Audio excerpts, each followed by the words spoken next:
Stan Deyo in the second hour, as always, on Tuesdays here on the Hagmann and Hagmann Report. And as you said, we have a lot of news to get into, and we can start where you want to start. Well, you know what? I do want to begin this. I just want to say that I think that we're coming very close to something economically taking place, something, and we've been saying this for a long time. I had the opportunity to speak with the guerrilla economist earlier today, and what I've been trying to do is make sense of different things, and Joe and I have been working on this to check what's going on with the bankers, the banks, the economic plan. Folks, it's not good. It's not good. We had talked briefly, I think it was yesterday, concerning the dead bankers, the people who have reportedly committed suicide or have died under mysterious circumstances, whatever they might be. And it's interesting because, folks, I don't know whether you, ladies and gentlemen, whether you realize this or not, and I think it was reported locally, but I'm not sure how well it was reported on the national scale. But sometime around January 18th, we had Wall Street Journal reporter David Byrd from New Jersey. He left his New Jersey home on Saturday evening on the 18th of January for a quick walk. And that's the last thing anyone ever saw. Period.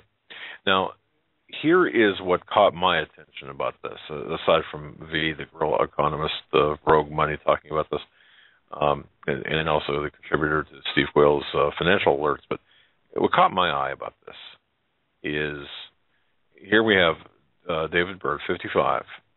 It was January 11th, not the 18th. I was off by a week. He had quite a few health problems. In fact, he was a liver transplant recipient, which requires him to take medication twice a day. Of course, that's not happening. He didn't take his medication with him. But when we were looking at this disappearance, well, what was he looking at? What does Mr. Byrd cover? Mr. Byrd covers the energy markets. He's worked for Dow Jones, which owns, of course, the Wall Street Journal for more than 20 years. So the question turns now to what was Mr. David Byrd working on with respect to the Wall Street Journal reporting on the day of his disappearance. Now, once again, covering the energy markets in particular. Then we had, and I went over this briefly yesterday, but this warrants some additional coverage here. Tim Dickinson dies under mysterious, undisclosed circumstances. Of course, Dickinson is a UK-based communications director at Swiss REAG. Okay, that same period of time, on the 26th of January, William Brooksmith, 58, former senior manager for Deutsche Bank, hanging in his home. Now, note the ages of these people.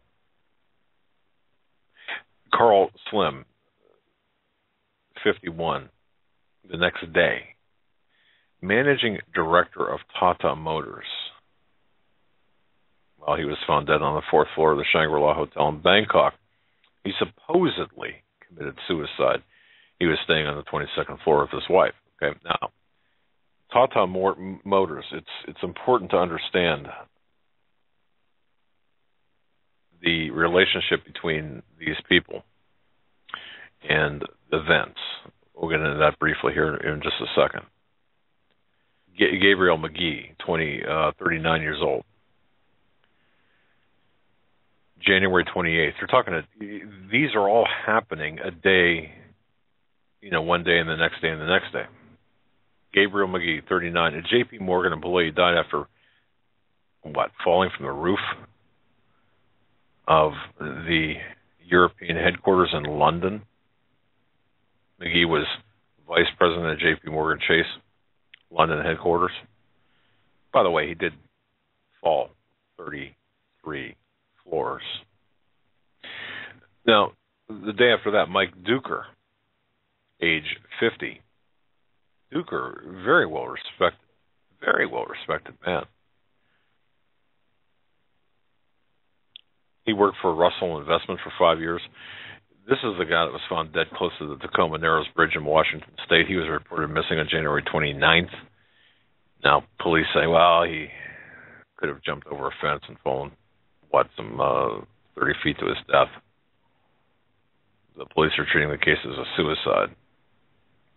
Now, folks, here's some important information. Duker joined Russell Investments back in 2008.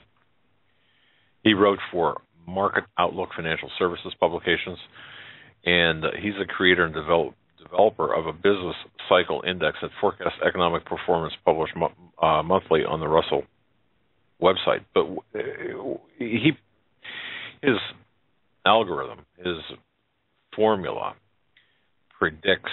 looks at, and then predicts the anticipated performance of the stock market. Now, this is getting pretty complex here. You can't look at this rash of deaths as being something very simple. Richard Talley, February 6th, just a week ago, less than a week ago, 5 days ago. Now, Richard Talley's the guy. He's the founder and CEO of American Title.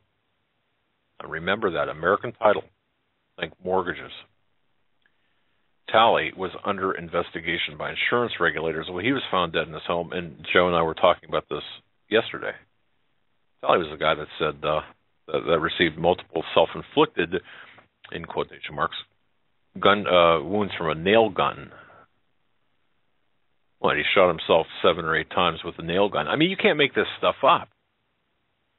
57 years old. The coroners, he was found in Colorado. A coroner spokesman said that Talley was found in his garage by a family member. And again, he supposedly died, or reportedly died, from 7 or 8 self-inflicted wounds from a nail gun fired into his torso and head. Okay. Where do you start on this? And I noticed when I was in my research, I noticed the absolute intellectual disconnect by people who are talking on different forums and even different news sites, saying, "Well, it's great. What do you call all these bankers that are dead at the start?" Well, yeah, I understand. I understand the anger, but people are saying, "Well, they can't live with themselves, and they can't." It's because of their actions. Folks, it's none of that. They're cleaning house. The people behind these deaths, and I will say this, if you think that these are suicides, you might want to rethink that. House cleaning is being done, and let me tell you something, it's not over. Look for another 3 dozen. Maybe another 3.5 dozen to meet their demise in ways that are not necessarily usual. I asked V, I said, where does this all start? When did it all start? And of course, it's been ongoing, but if you go back to, you've got to go back to the J.P. Morgan Chase times, when J.P. Morgan Chase did post various losses. If you go back into April and May of 2012, and even sooner, but if you go in that particular time period, you'll see that there was a lot of mischief taking place here.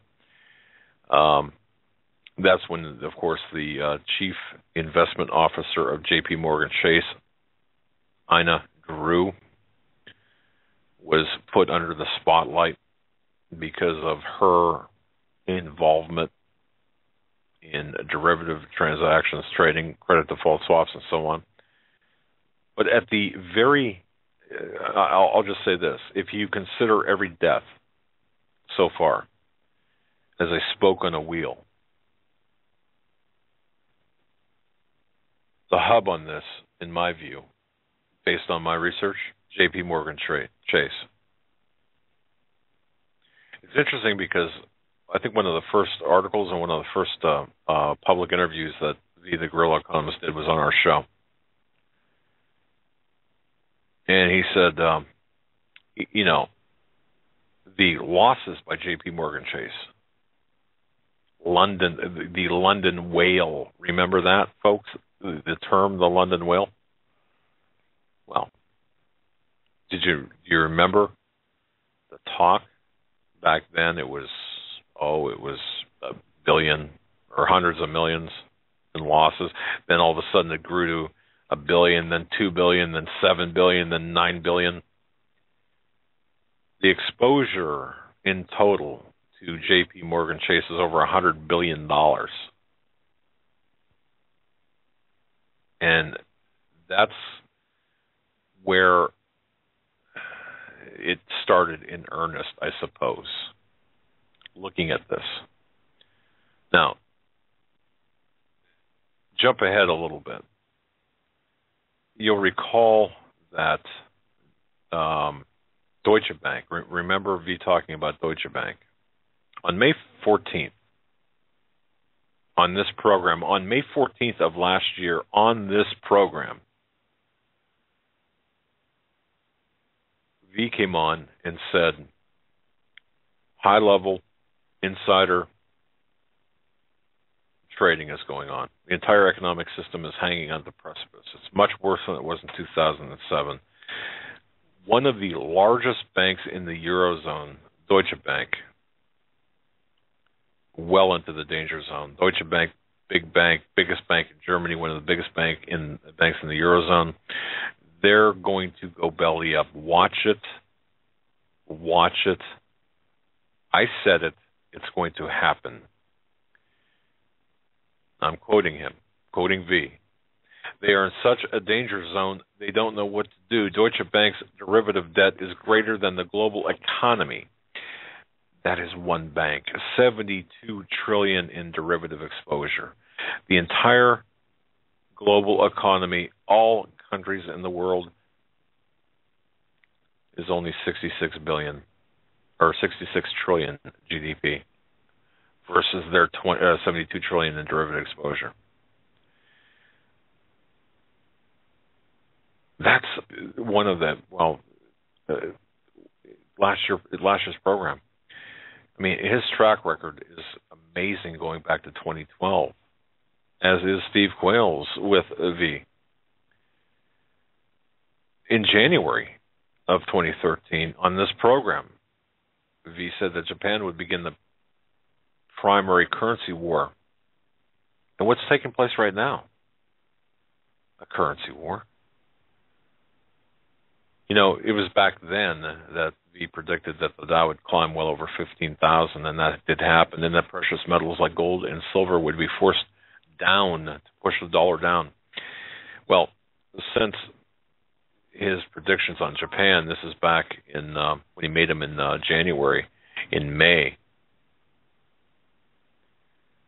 the move out of Japanese and European assets accelerated, with the U.S. stock market rising over 2,000 points and the dollar climbing to nearly 84 on the dollar index.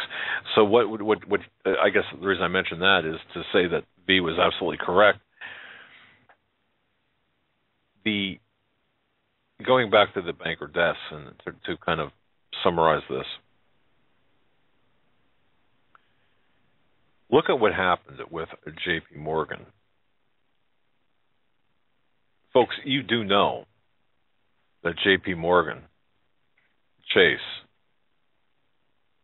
sold their headquarters, right? You know that they sold their headquarters here in the United States. That building that you see in downtown Manhattan, that building that you see from Wall Street, that iconic building, you know that was sold to China. Yes, it was. I read somewhere that China possibly owns upward of 60% of New York City. There's a lot, yes. Yes, and I'm glad you brought that up. But J.P. Morgan sold that building to the Chinese for $725 million. Okay, so $7.25 million. What's underneath that 60-story building in lower Manhattan? Well, what reportedly flooded last year in the storms. Underneath that building in Manhattan is a football-sized field vault that should have our gold, or a lot of it. Why do I mention all this? Because if you start taking these people that are no longer with us, the very people I've mentioned, and you start connecting the dots, it's a very unsettling connect the dot picture puzzle here. If you look at, even though some of these people were very well respected,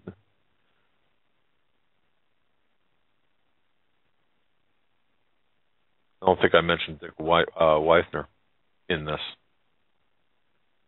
or Weithier.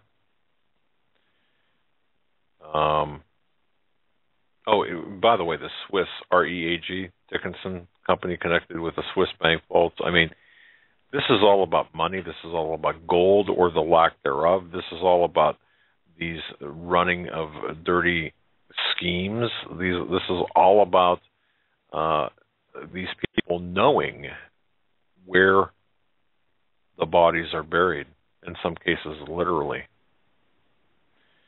You're looking at J.P. Morgan selling that $2.5 billion building for $725 million, with it the largest gold vault in the world.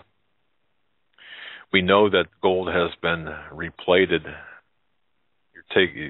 Germany gave us gold that was 0.999% purity, and we replated it.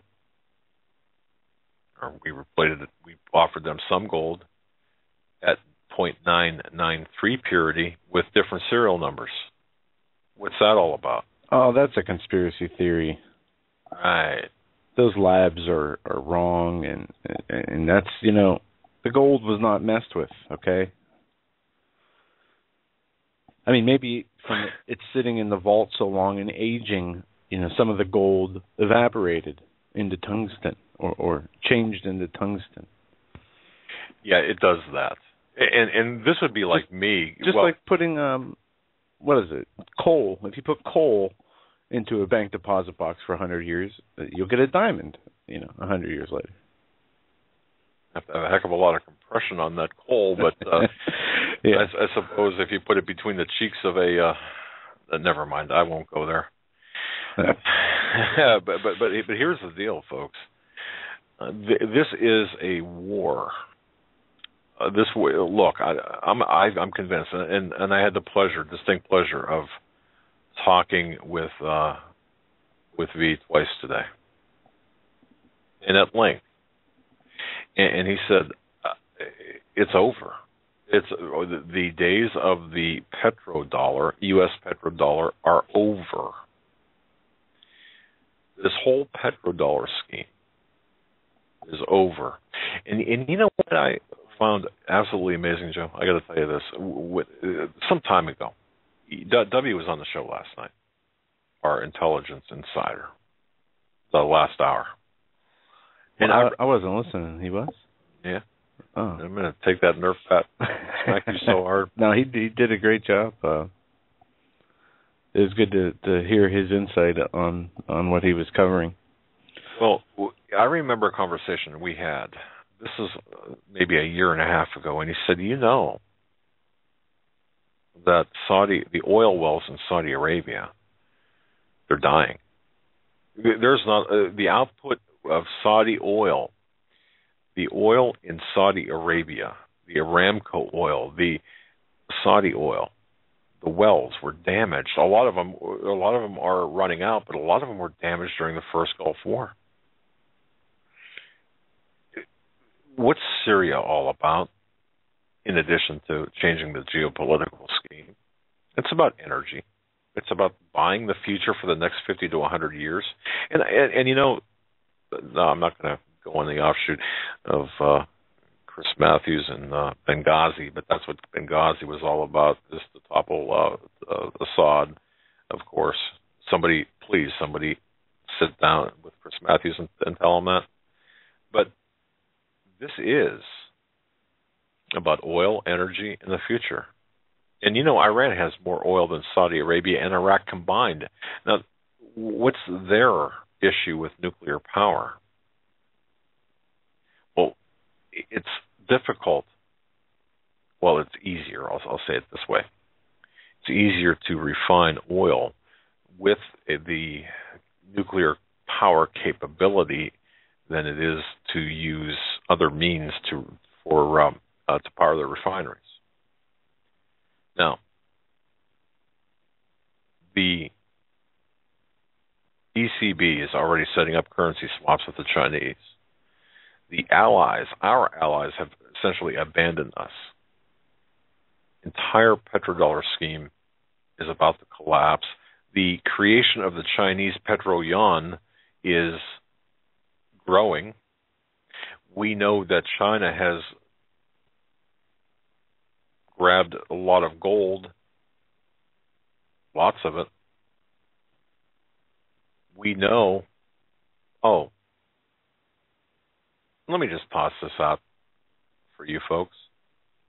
Tata Motors, one of the dead bankers, Carl Slim, managing director of Tata Motors. Somebody might want to check to see if there's a connection between Tata Motors and perhaps what the disappeared Wall Street Journal reporter might have been looking into. Folks, this is an open case, his disappearance. Banksters, as they're called, are running scared. Because the man behind this, the entity, the person, the power behind this, well, think of it as a wheel and the hub. What's at the center of the hub in all of this? Don't forget as well, during the bank bailouts, and we must never forget this, during the bank bailouts, who did we bail out? The financial crisis that we were shown back in 2008. Remember that big disclosure a year or so thereafter? Maybe it was 2 years, but the disclosure was the Federal Reserve rushed trillions of dollars in emergency aid, not just to American Wall Street banks, but to motorcycle makers, telecom firms, foreign-owned banks in 2008 and 2009. This is not just a U.S. Ponzi scheme with the Fed. This is a global Ponzi scheme. We pumped up General Electric, Caterpillar, Verizon, Harley-Davidson, Toyota. The central bank's AIDS program supported banks in East Asia, Europe, Canada.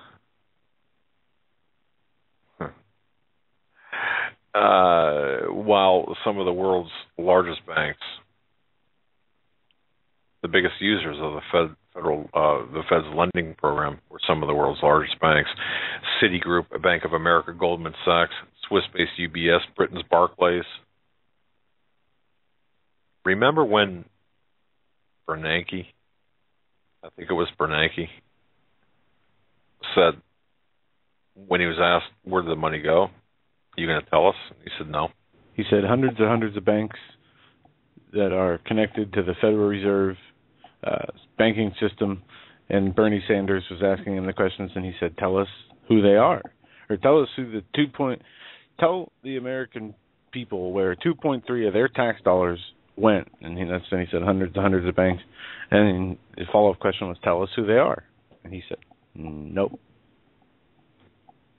Well, I'm no fan of Bernie Sanders, but It's a legitimate question.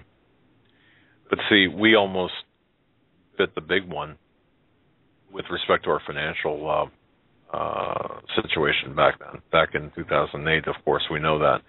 But this is I'm looking at this. I'm looking at these banker deaths, and I have to say this: there is, in my view, in my professional investigative opinion, there's not a shadow of a doubt that some of these, if not most, are being silenced for what they know. Now, I don't know, when I say for what they know, does that mean that they're going to talk? Perhaps not necessarily. But could we afford, or could this Jamie Dimon and others, could they afford the potential of them to talk? I don't think so. But I'll say this: we're in for a large financial calamity here. And we're seeing the end game play out right now. I'm currently working on an investigative article, an expose on this. You've got to look, too, at the fraud right now that's taking place in the precious metals suppression, the prices of the precious metals, the scandals in the oil pricing market, the fraud in derivatives. These people they understood the details in each of these respective scandals or criminal activities. They had the ability to blow the whistle and or to be tapped as potential witnesses to criminal activity.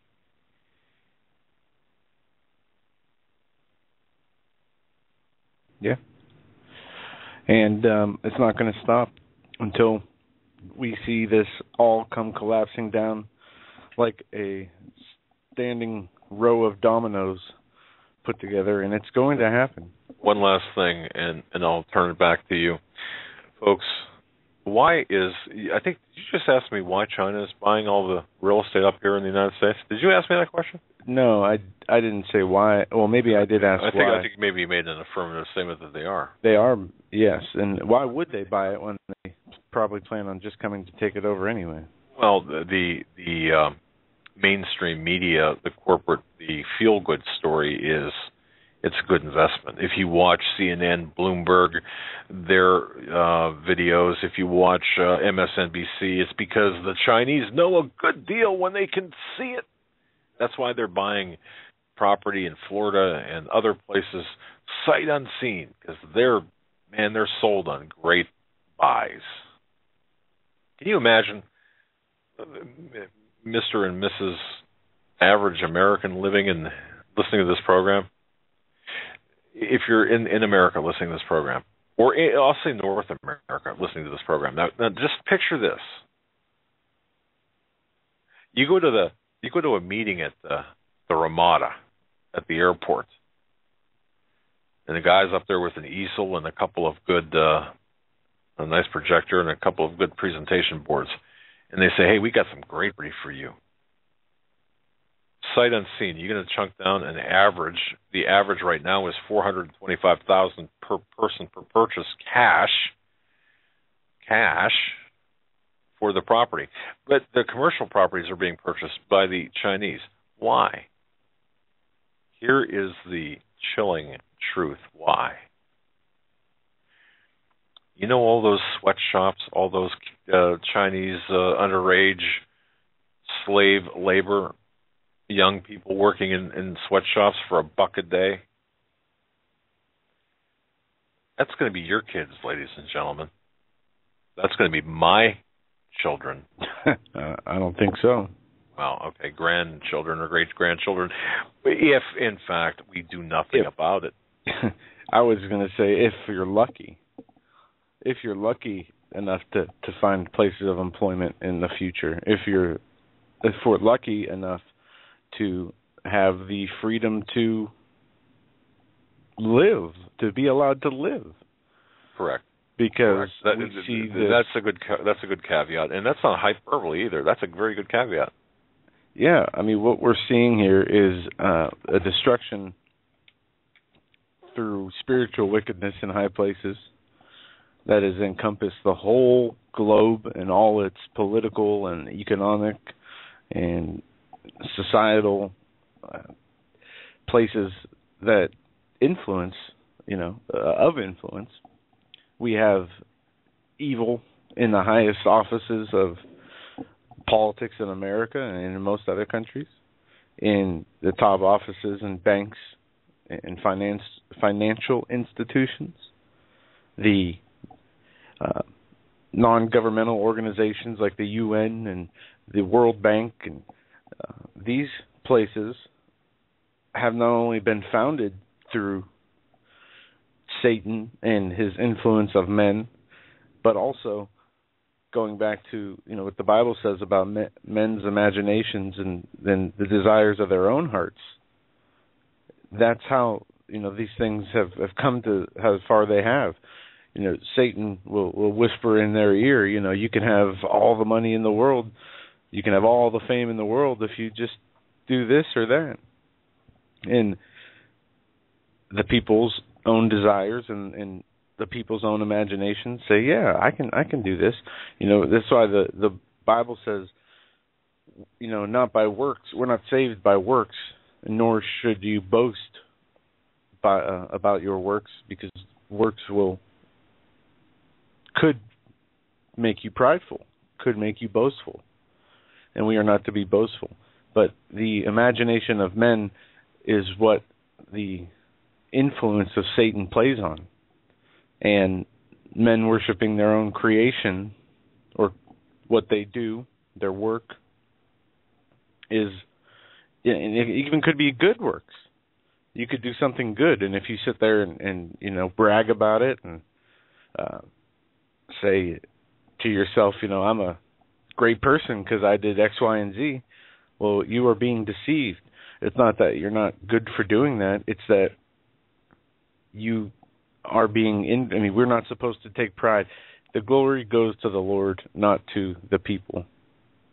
Just when we say don't listen to people, have discernment, take the information to the Lord in prayer. Don't take it to the priest. Don't take it to whoever.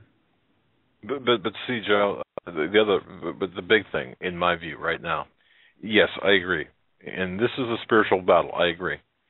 But right now we're looking at there is a satanic agenda behind this.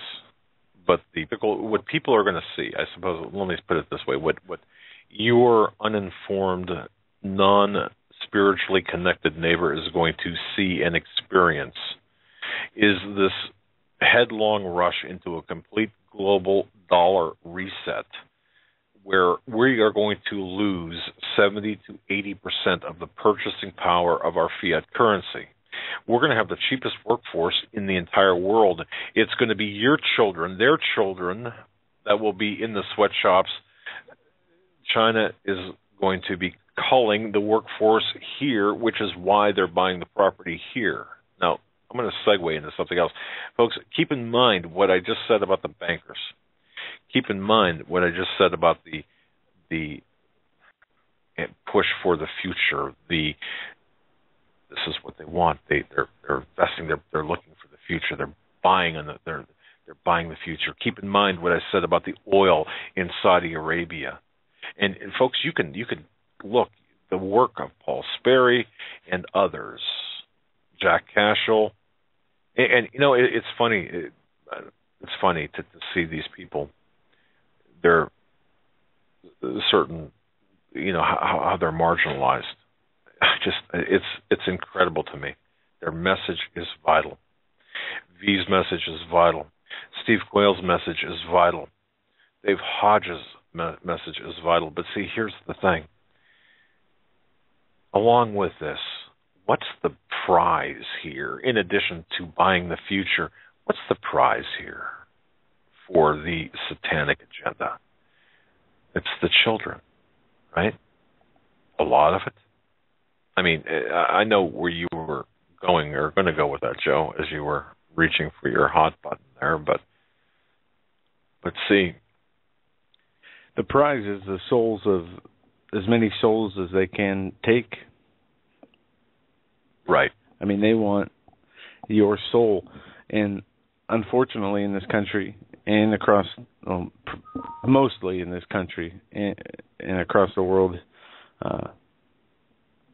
they have succeeded in taking the souls of men without men even knowing that they've given up their souls. Right. Whether, that's true, yes. The state of the nation and the world right now, we have famines, we have persecutions, trials and tribulations. Everybody's going through some form of those, big or small. And we were told in the Bible that these things would come and they'd happen and they would continue to increase and they would get more frequent and they would be more devastating as time continued to go on. Well, and this, yes. Go on. This persecution, these famines, these trials and tribulations are rapidly taking over our society. And at the same time, you look at they say as above, so below. You look at the witchcraft, the Satanism, and sin in general. There we go. Is all being manifest and broadcast and supported by all the outlets that have the means to communicate to the world. At the same time, the people who are speaking out against it, the people who are sticking to the Word of God, who are saved, are the ones being marginalized, as you said. Right. However, now going back to the children as being the prize, especially, with respect to the Chinese labor, for example. It's interesting because we had people like Paul McGuire, Nathan Liao. I've gotten a couple of emails asking me, why in the world would you try to see things where nothing might be? For example, the symbolism in the Olympics, the symbolism at the Grammys, the symbolism at the Super Bowl. Oh, there is no symbolism there. No, there's nothing there. You're just a conspiracy kook. Well, here is, if you look at the agenda of the New World Order, the Illuminati, the people with the money and the power, folks, you've got to understand the symbolism that we saw in the Olympics with the children, the symbolism that we saw with the children in the Super Bowl commercial. You've got to familiarize with this one aspect of European demonic activity that was adopted by the New World Order. That's maypole, M-A-Y-P-O-L-E. What is that? A maypole is a tall pole erected as part of these demonic celebrations. And what are they symbolizing? This is something that goes back, and I'm not going to spend a lot of time on it tonight, but I just want to put it in the context of current events. The maypole celebration is done by children dancing around a pole, which is nothing more than it's a phallic symbol, just like the obelisks that you see all over the world. And I'm sorry to be the bearer of some graphic news, but that's what it's all about. And you see, this maypole dance is the culmination of 13 days, this 13-day festival. And what are they celebrating, these children that are dancing around the maypole? They're celebrating the fact that they were not the ones who were sacrificed. Because we talk about blood sacrifices. We're talking about the blood this week, the blood of Jesus.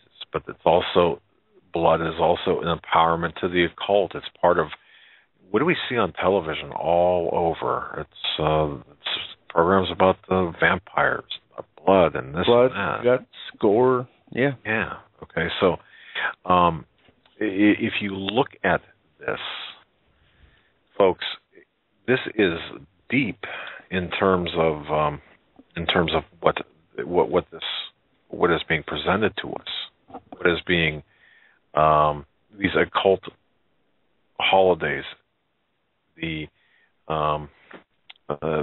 celebrations like the Maypole celebration, the significance of the winter solstice in 13 weeks, the number 13, and of course the May 1st Maypole celebration, where you've got children dancing around a pole because they were not sacrificed. You see, as the legend goes, the leaders, the elite of villages would go through and grab a hold of the children, as many children, in fact the brightest and the best of children, at the homes of these villages, and they would sacrifice them in fire, in this big communal fire in the village. Well, the villagers would know when these occult ritualistic power brokers would be coming around to collect the certain children for sacrifice to the occult gods, small g, of course. And they would dampen their fires to avoid detection. The big fire, the communal fire, is where the children would be sacrificed.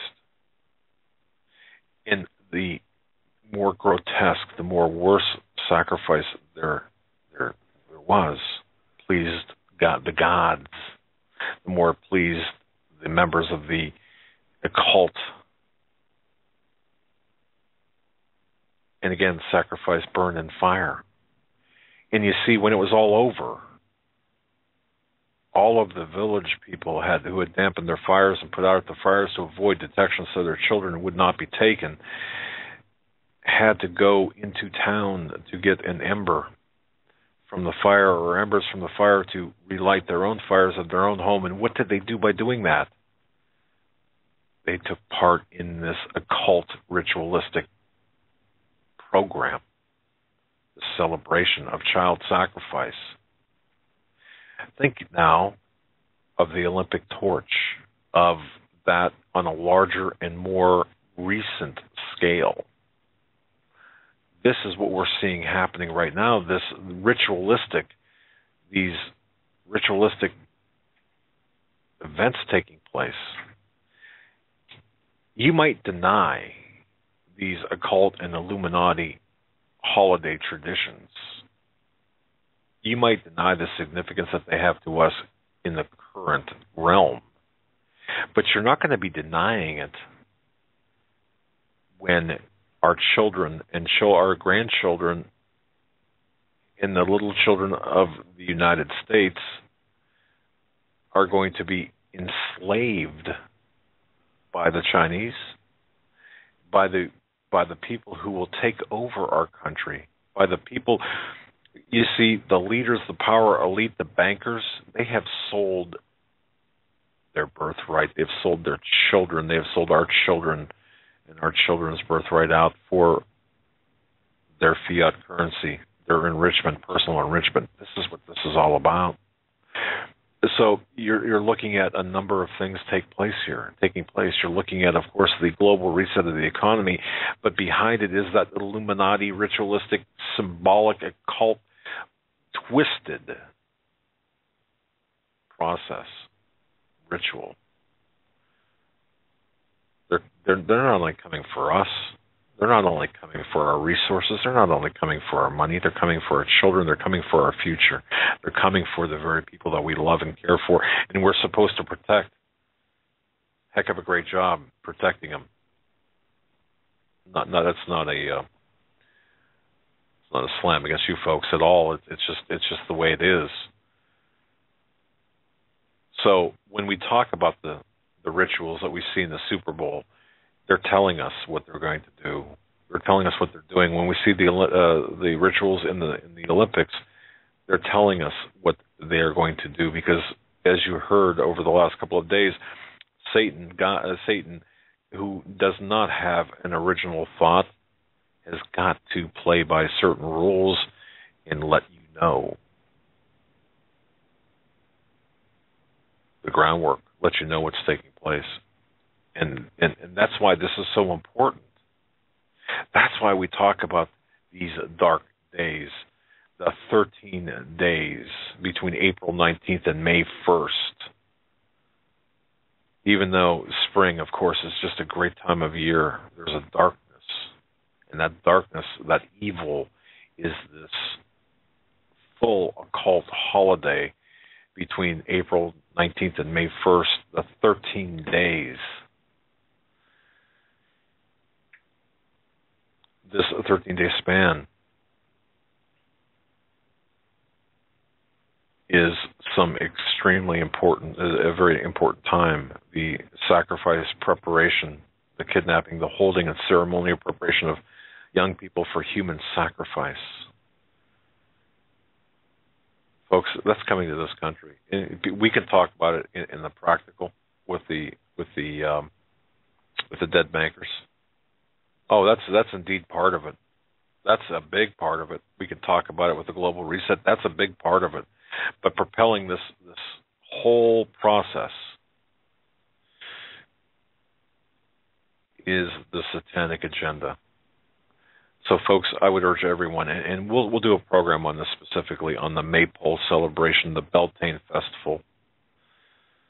It's that important because you're talking about this druidic, which is ritualistic process, this druidic witch calendar. The May 1st, which is the Illuminati's second most sacred holiday, there's human sacrifice required. There is blood sacrifice required. You know, you think everything's a coincidence. It's interesting because remember World War II, Adolf Hitler killed himself on April 30th at 3:30 p.m., essentially creating a 333, placing a suicide sacrifice within the Beltane time frame.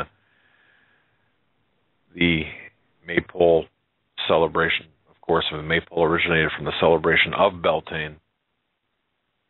And fertility is being asked of the earth goddess. The maypole is the phallic pyramid-shaped symbol, the obelisk symbol, the circular dance around it that the children do forms a circle that is symbolic of the female sex organ. Yes, I know it's hard to really get into this mentally. And you think, have you lost your senses, Doug? Because if I was talking like this 10 years ago, if I heard myself 10 years ago now, no, I just wouldn't believe it. But you see 4 6-foot alternating red and white ribbons that you see the children holding on to connected to the pole. The men dance counterclockwise. The ladies dance clockwise. The union of intertwining red and white ribbons symbolize the act of copulation. This is a fertility celebration day at the end of the blood sacrifice, the Beltane Festival. Folks, there are a lot of things happen between April 19th and April 30th. If you think about it, May 1st, April 19th and May 1st, a lot of important things that happened during that time period. Just look back in history. Hey, you can just go back in history and look at it. The bottom line here is there will be more banker deaths. Count on it. There will be more economic news that will not comport with the, or economic reality that will not comport with the news. Old Yellen, a play off Old Yeller, of course, took to the hot seat and flapped her mouth and made the stock market magically go up. And as long as the stock market, Joe, goes up, everything's okay, isn't it? For financial people. I didn't tell you this, but you want to know one of the biggest surprises I had when I was watching that clip? What's that? You'll never guess it. Well, one of the people seated behind, one of the men seated behind Yellen was in my house a year ago. Who is that? I'm not going to say his name. You will, just not on air. Correct. Okay. At any rate. 7 minutes left there before the top of the hour. We're going to get into some news. As I will say this off air before the show, my father says, all right, we're going to hit the news hard this first hour. 53 minutes in. I think that was important news, Joe. I don't know about you, but I think that people need to understand exactly how important this is and how critical this is, because the next thing that happens, I mean, we're going to be hit up a couple of things from this news. Economic disaster. You're going to lose your buying power, folks. It's coming. Whether you're ready for it or not, it's coming. There's going to be more, I'll tell you flat out right now, more bankers will be found dead under mysterious circumstances. And in all likelihood, there will be a mass blood sacrifice upcoming. And if that sounds pretty woo-woo-ish, or whatever some people want to say, just look at all of the evidence, whether anecdotal, circumstantial, indirect, whatever you want to call it, but look at, just consider what I said. But the purge of the bankers is not over. They're running scared. This is an agenda, and the people behind it want to silence as many people as possible. Folks, this is what this is all about. So you can listen to Chris Matthews and who's that, Yapper, Carnival Barker, Jim Cramer, and all of the Bloomberg and MSNBC money folk. And you know what? The bottom line is, it's all just propaganda. Well, we do have some propaganda for you right now. Chris Matthews here in a minute and a half clip talks about the CBO report that we're going to get into in the last 5 minutes here after this clip. Here is Chris Matthews saying Republicans are using the CBO report as a way to rationalize their hate for Obama. Welcome back to Harville. In politics, it's one thing to spin, but it's another to do what the right wing's been doing, where it seems that each day they need a new permission slip to hate President Obama. We've seen it time and again from the far right. They hate first, then they come up with a way to rationalize their hatred. We're seeing it right now. They say that a new CBO report proves that the president's health care law will kill jobs. Speaker Boehner blasted out this message to constituents. CBO report confirms devastating impact of Obama on jobs. And the Senate Republican Campaign Committee followed suit. Obamacare to print even more pink slips. Well, the RNC twisted things even further. CBO, Obamacare is bad for economy. Well, the truth is the exact opposite. Here's Democratic Congressman Chris Van Hollen talking to the CBO director, its chief, Doug Elmendorf. He's the guy that wrote this report at a hearing yesterday.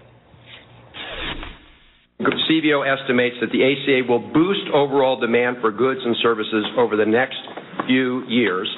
And then you go on to say the net increase in demand for goods and services will in turn boost demand for labor over the... All right, blah, blah, blah, blah, blah. More propaganda from MSNBC. But the CBO report, the CBO director today says there is a large and growing federal debt that could produce a fiscal crisis. On the same day, House Speaker John Boehner said he would bring in a clean debt ceiling bill to the House floor and join Democrats in voting for a 13-month extension of the debt limit to head the Congressional Budget Office. The head of the Congressional Budget Office declared that the large and growing federal debt could eventually increase the risk of a fiscal crisis. I mean, did this guy just wake up and become alive today? This growing and large federal debt has been a problem for decades. And to say it could eventually increase the risk of a financial crisis is like saying the rowboat you're on could have a little rocking from the tidal wave that's about to hit it. It is just, they either think the American people are too stupid to understand what's going on, or are too preoccupied with their own little trinkets and toys to care. Goes on to say, the largest budget deficit recorded in recent years have substantially increased federal debt, and the amount of debt relative to the size of the economy is now very high by historical standards. At the same time this report comes out, we have reports, I'm looking for it here, the 1929, the Great Depression. We talked about this a little bit yesterday, how from David Wilkerson's book, where there were quotes from a few economists, top economists of the time, 2 days before the crash of 29, stating that the economy was in great shape and that the markets, the credit markets and everything was fine. There was no indication or warning of any types of problems, and everything was on the up and up. Obviously, 2 days later, we had the biggest stock market crash in our country's history. But anyway, it goes on to say the CBO estimates that federal debt held by the public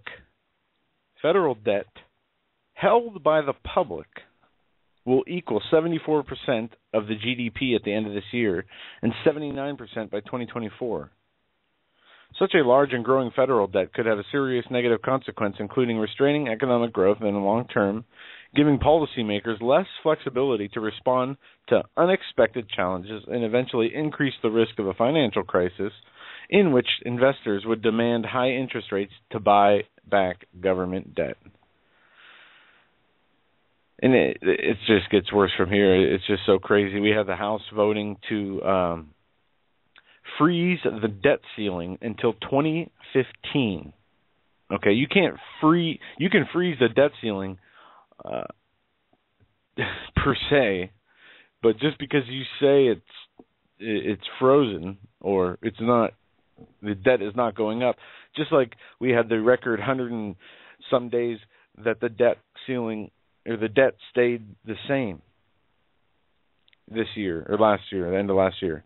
And then all of a sudden, as soon as they passed the budget deal, we had the biggest day of spending in our history, some $66 billion or something along those lines. But here, today, scary, this from MarketWatch, 1929 market crash gains traction.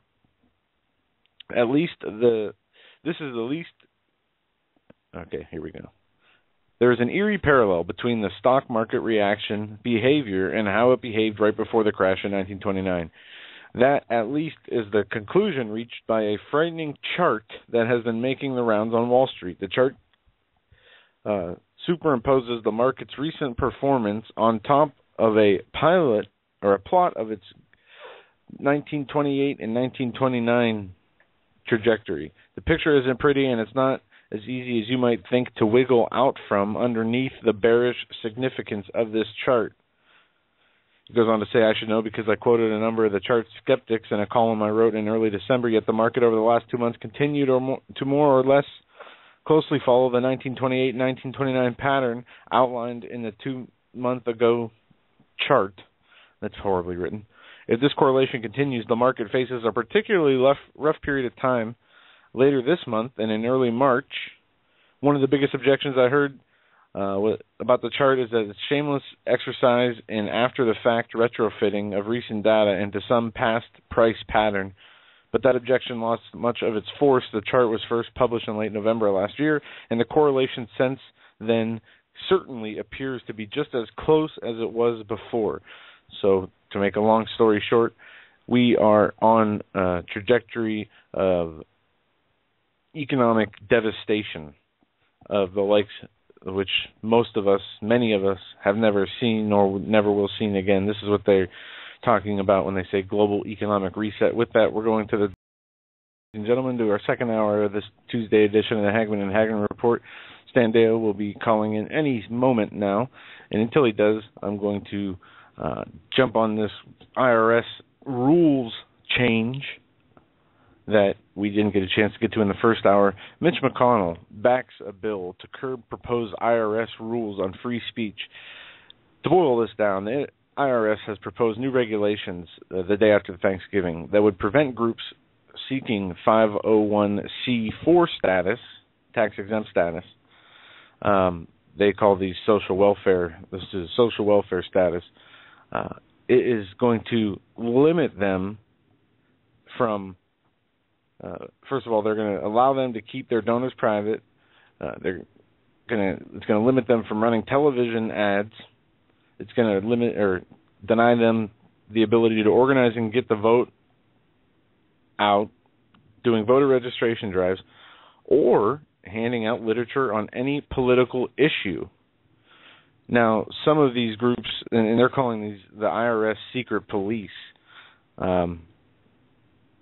What they're doing here is using what we all know about this 501c3 church status, and what that does to limit what churches can or cannot say. But it says last year, the IRS admitted it had been targeting conservative groups who applied for this tax-exempt status is signified with labels, singled out groups with labels like Patriot, Tea Party, 912 in their names, putting them through ridiculous screening processes that left the groups in limbo for years.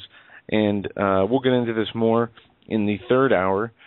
But now we are joined by, as my dad calls, the real Indiana Jones, the one and only Mr. Stan Deyo from standeyo.com.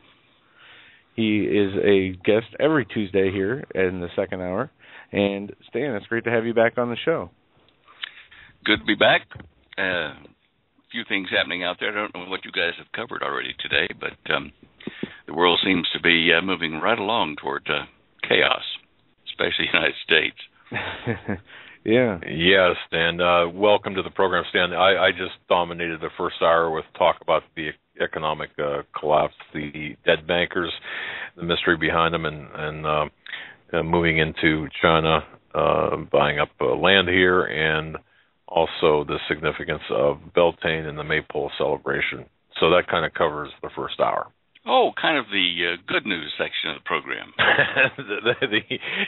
the kind of research after I was doing it today that I wanted to climb into bed, pull the bedspread over my head, and just stay there. Understood. Tell you what, Holly and I feel that way at times, and it's kind of why we've cut the website out for about a couple of weeks here, because after 13 or 14 years of doing this every day, well, at least 6 days a week, it's absolutely drained her, and of course me as well, but not as bad, because I don't have to get up at 4:30 and start collecting the good news, as it were, around the planet. But things are escalating so rapidly now that we're just talking to a lot more people that are emailing and phoning and stuff, suddenly realizing that, we weren't crazy. All of us that have been talking about, the sky is falling type stuff, and there are more of them kind of really getting seriously concerned about the state of the world. And with good reason, as we see, as you said, things just continuing to spiral out of control. I'm reading and going through what you sent here on Skype, Stan, and you have, first thing you put in here is the earthquakes, last 7 days of earthquakes. Right. Interesting. The last 7 days of earthquakes around the planet continue as normal in the southwest part of the Ring of Fire, big quakes over there. But I've been particularly interested in the U.S. map, which is what I sent you there, because it is outlining areas of weakness that are starting to shake in the United States. Up in near Seattle there, in Portland, in Oregon and Washington State, which is inland a bit from the Juan de Fuca plate, but it's certainly right over the top of the Cascadia subduction zone, or a deep earthquake zone, and it's active. Not, the earthquakes aren't like 4s and 5s, but there's a whole cluster of them up there, which I'm keeping an eye on, as well as those over near the center of Oklahoma, there near Oklahoma City.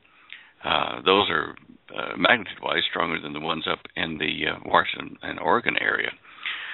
And, of course, in my favorite place down there at the Salton Sea, down at the very top of the Gulf of California, up inland, just, near San Diego and that area, there are quakes happening there, which are part of a continuing pattern going all the way up from Los Angeles right up into Salt Lake City.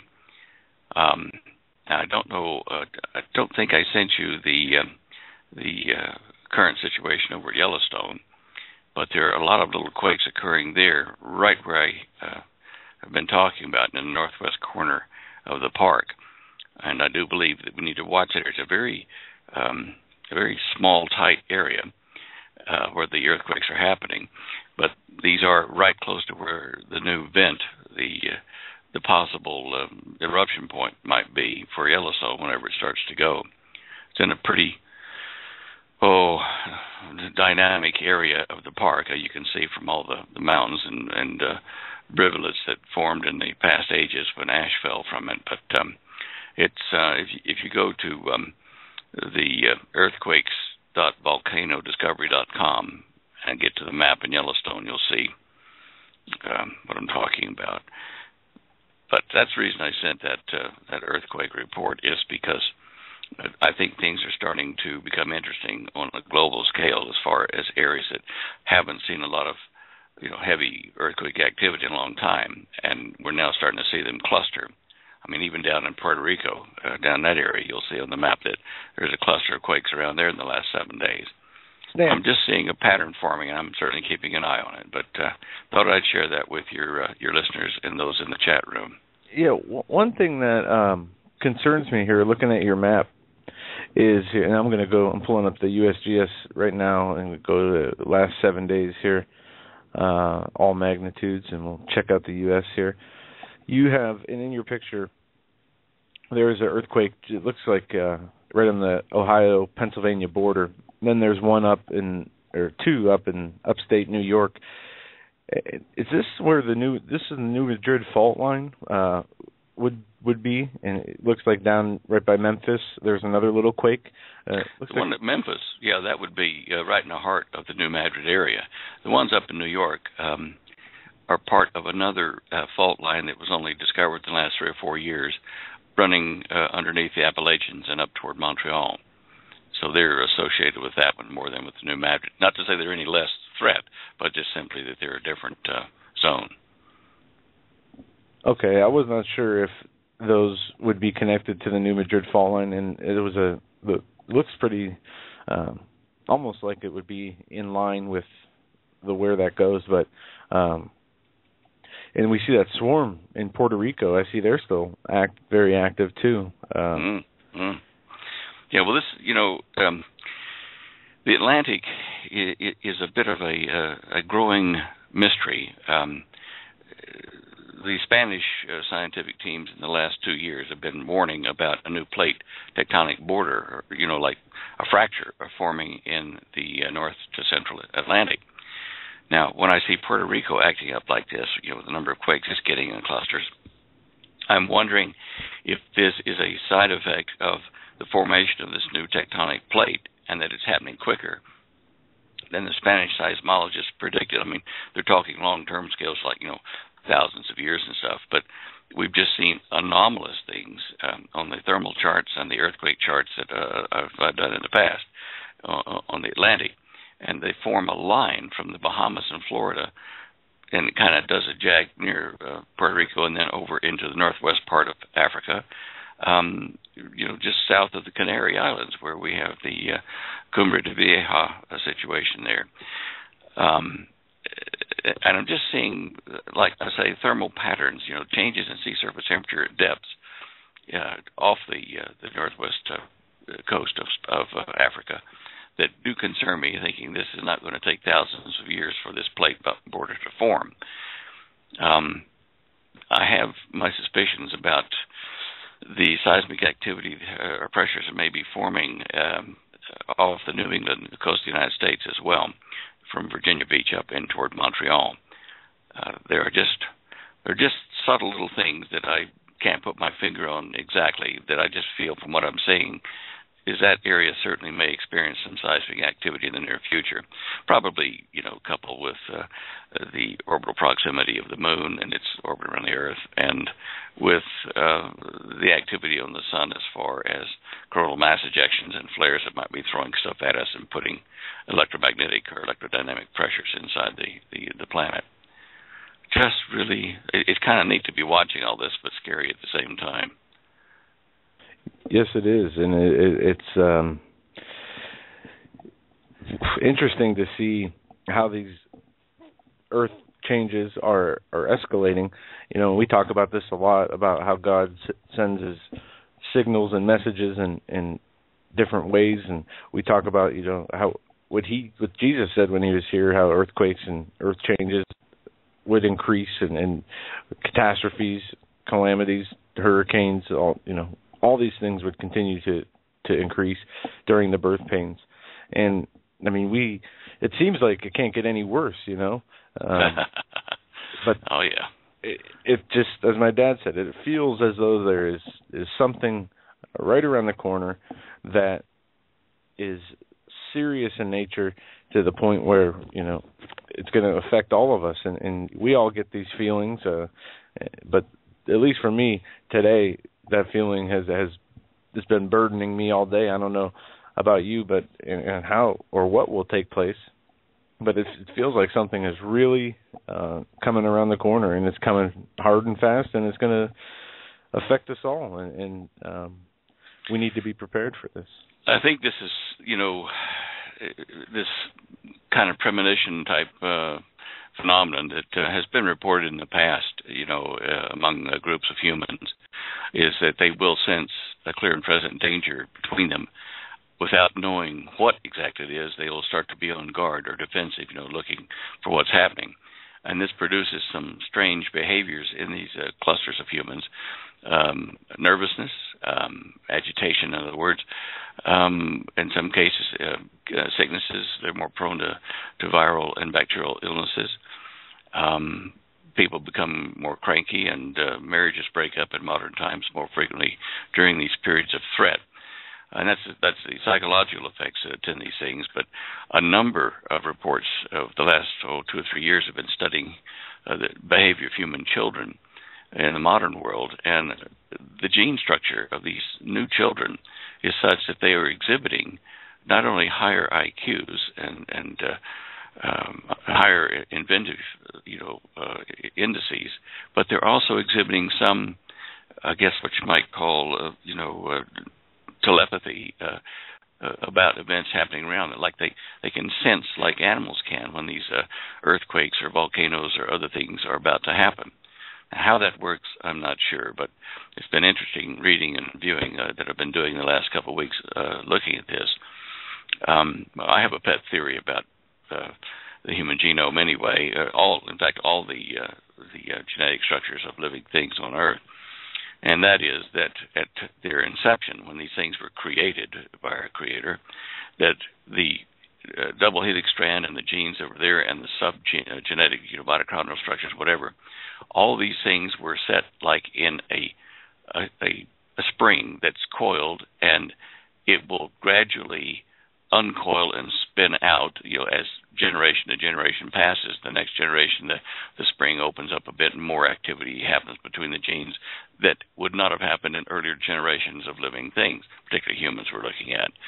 And we're now approaching a time where the children of this age are exhibiting massive differences in their parents as far as being able to, their cognitive functions and their sensory perceptions, and they've been in some cases reported being able to move small objects with their mind.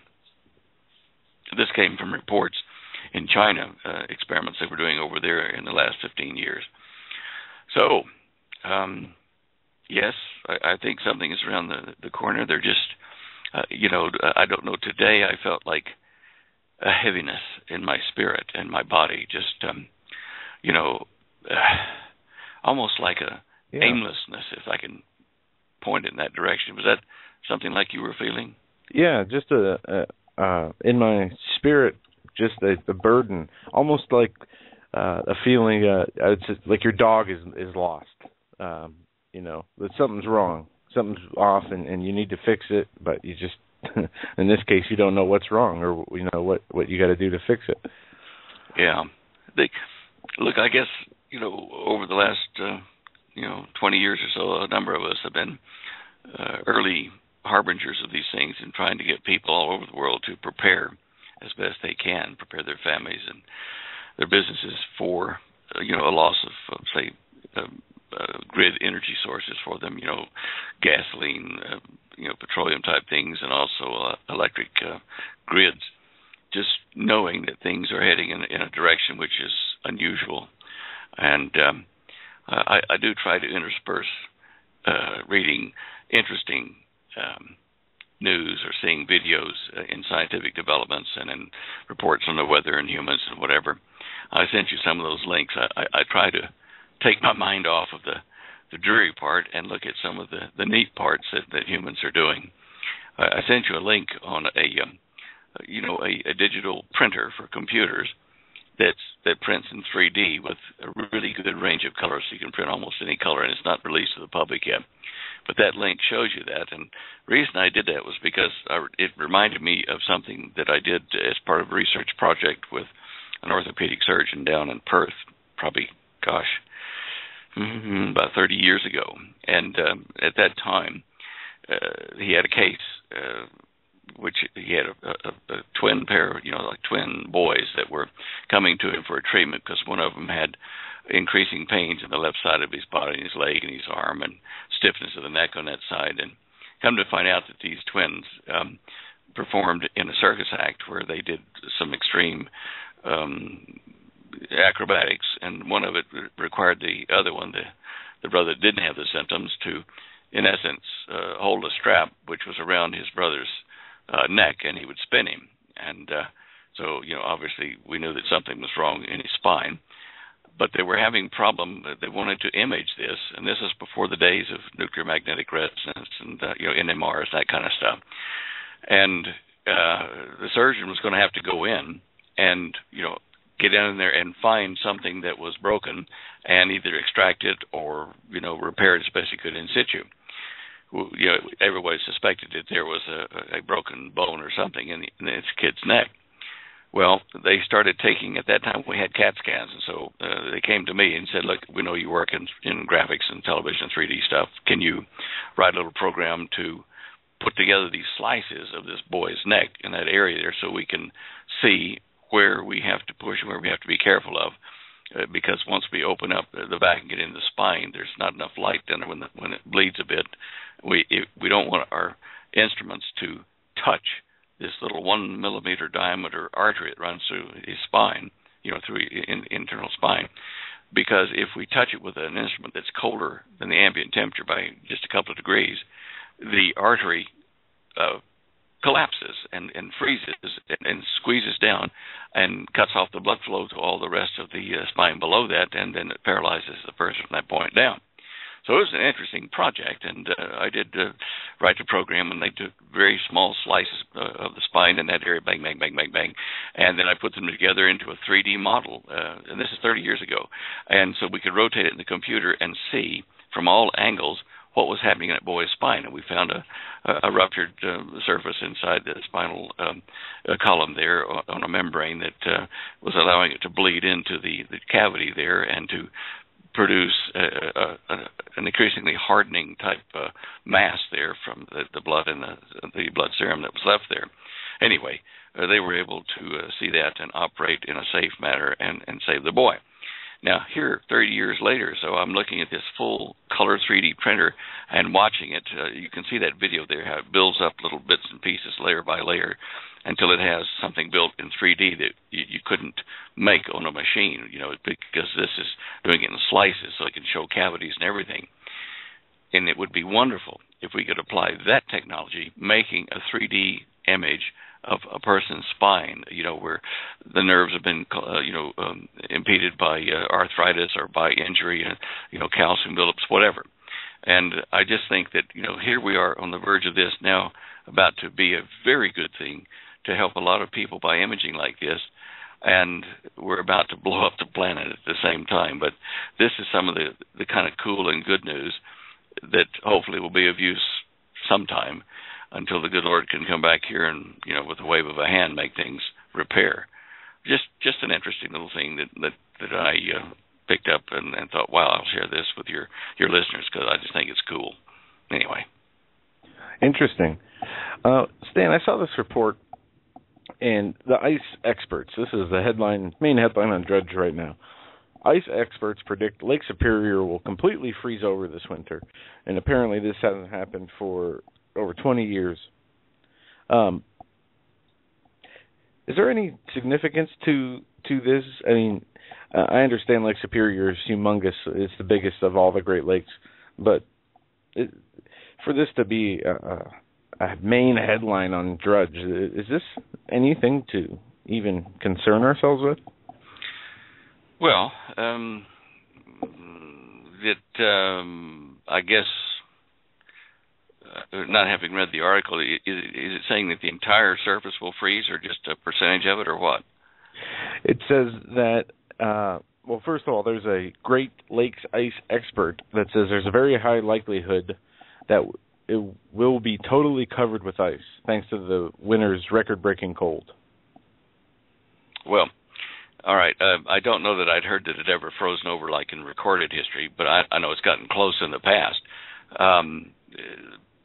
Yeah, I don't know how close, but probably over 90% for sure. But 91%. You were almost right on the money there. February 5th, 1994. 91% covered.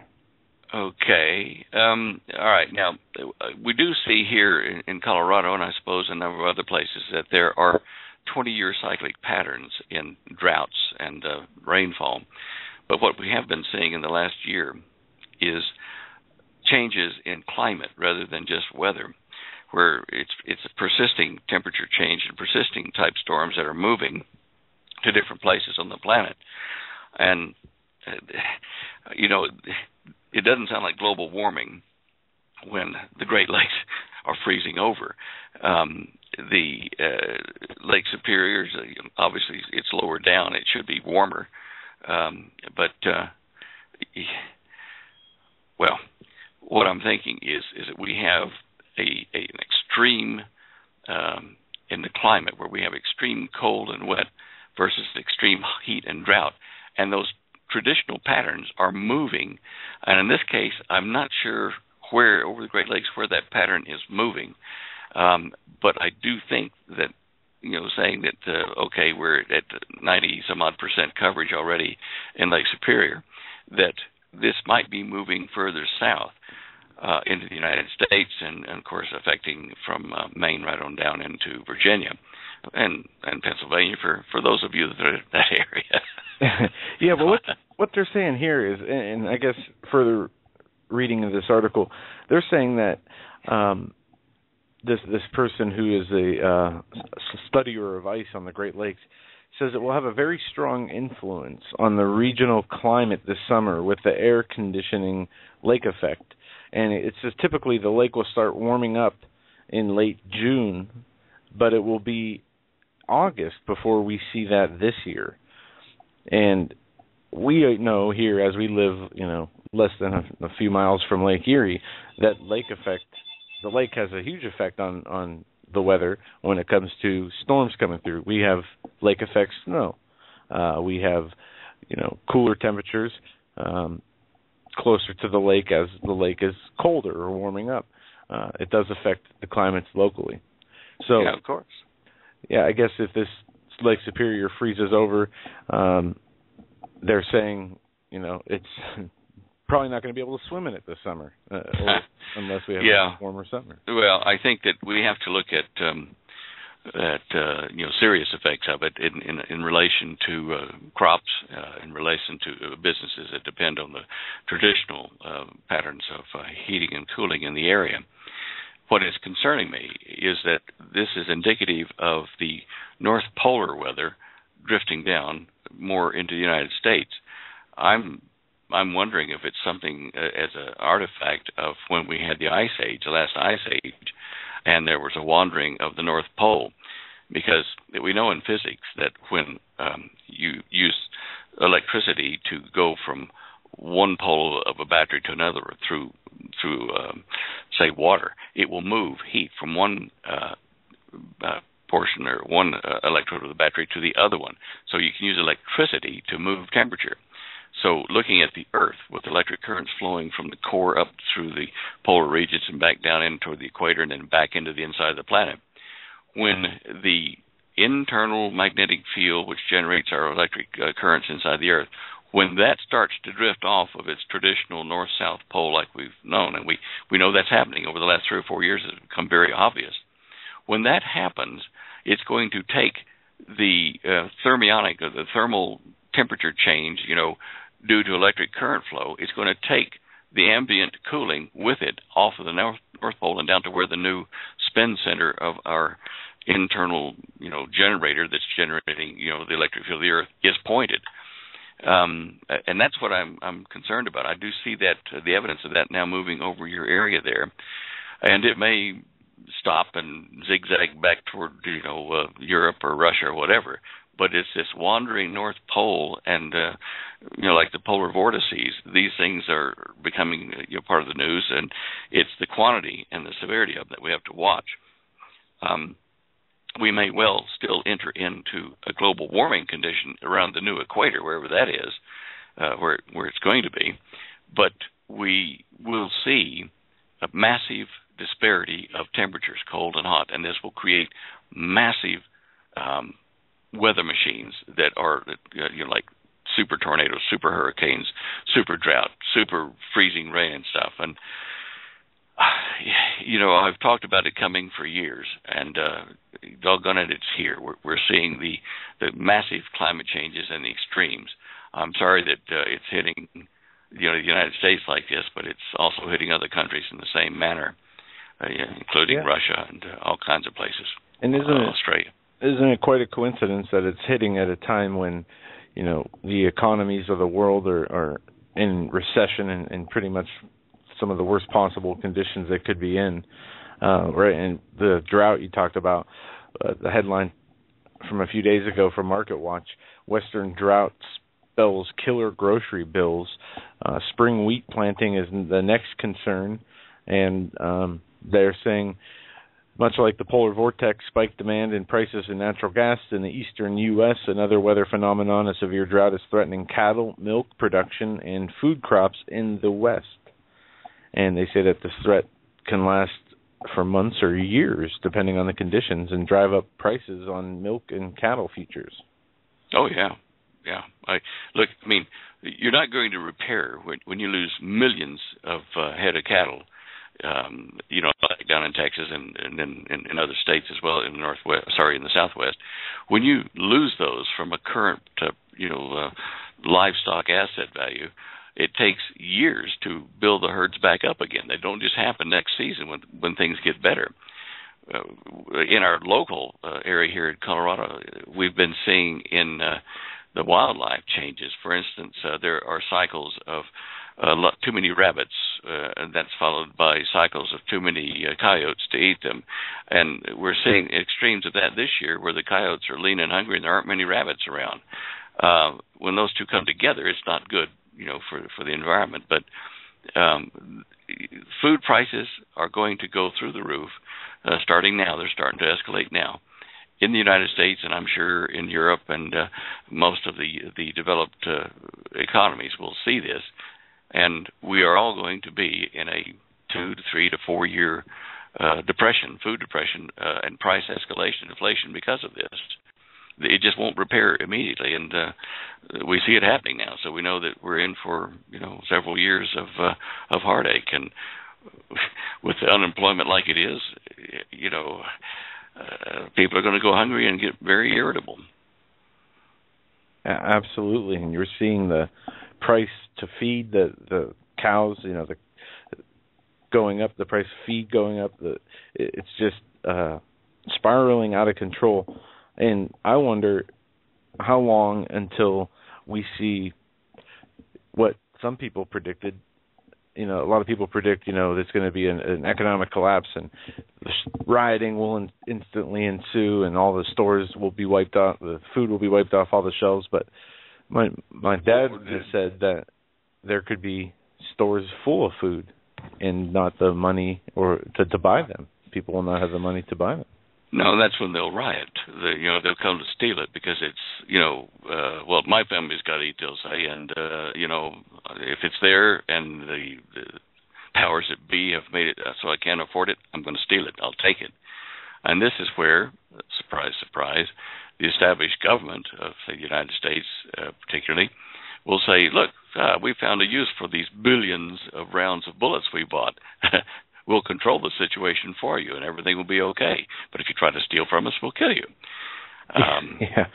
Did you see the report today from InfoWars? Homeland Security purchased 141,000 rounds of sniper ammo.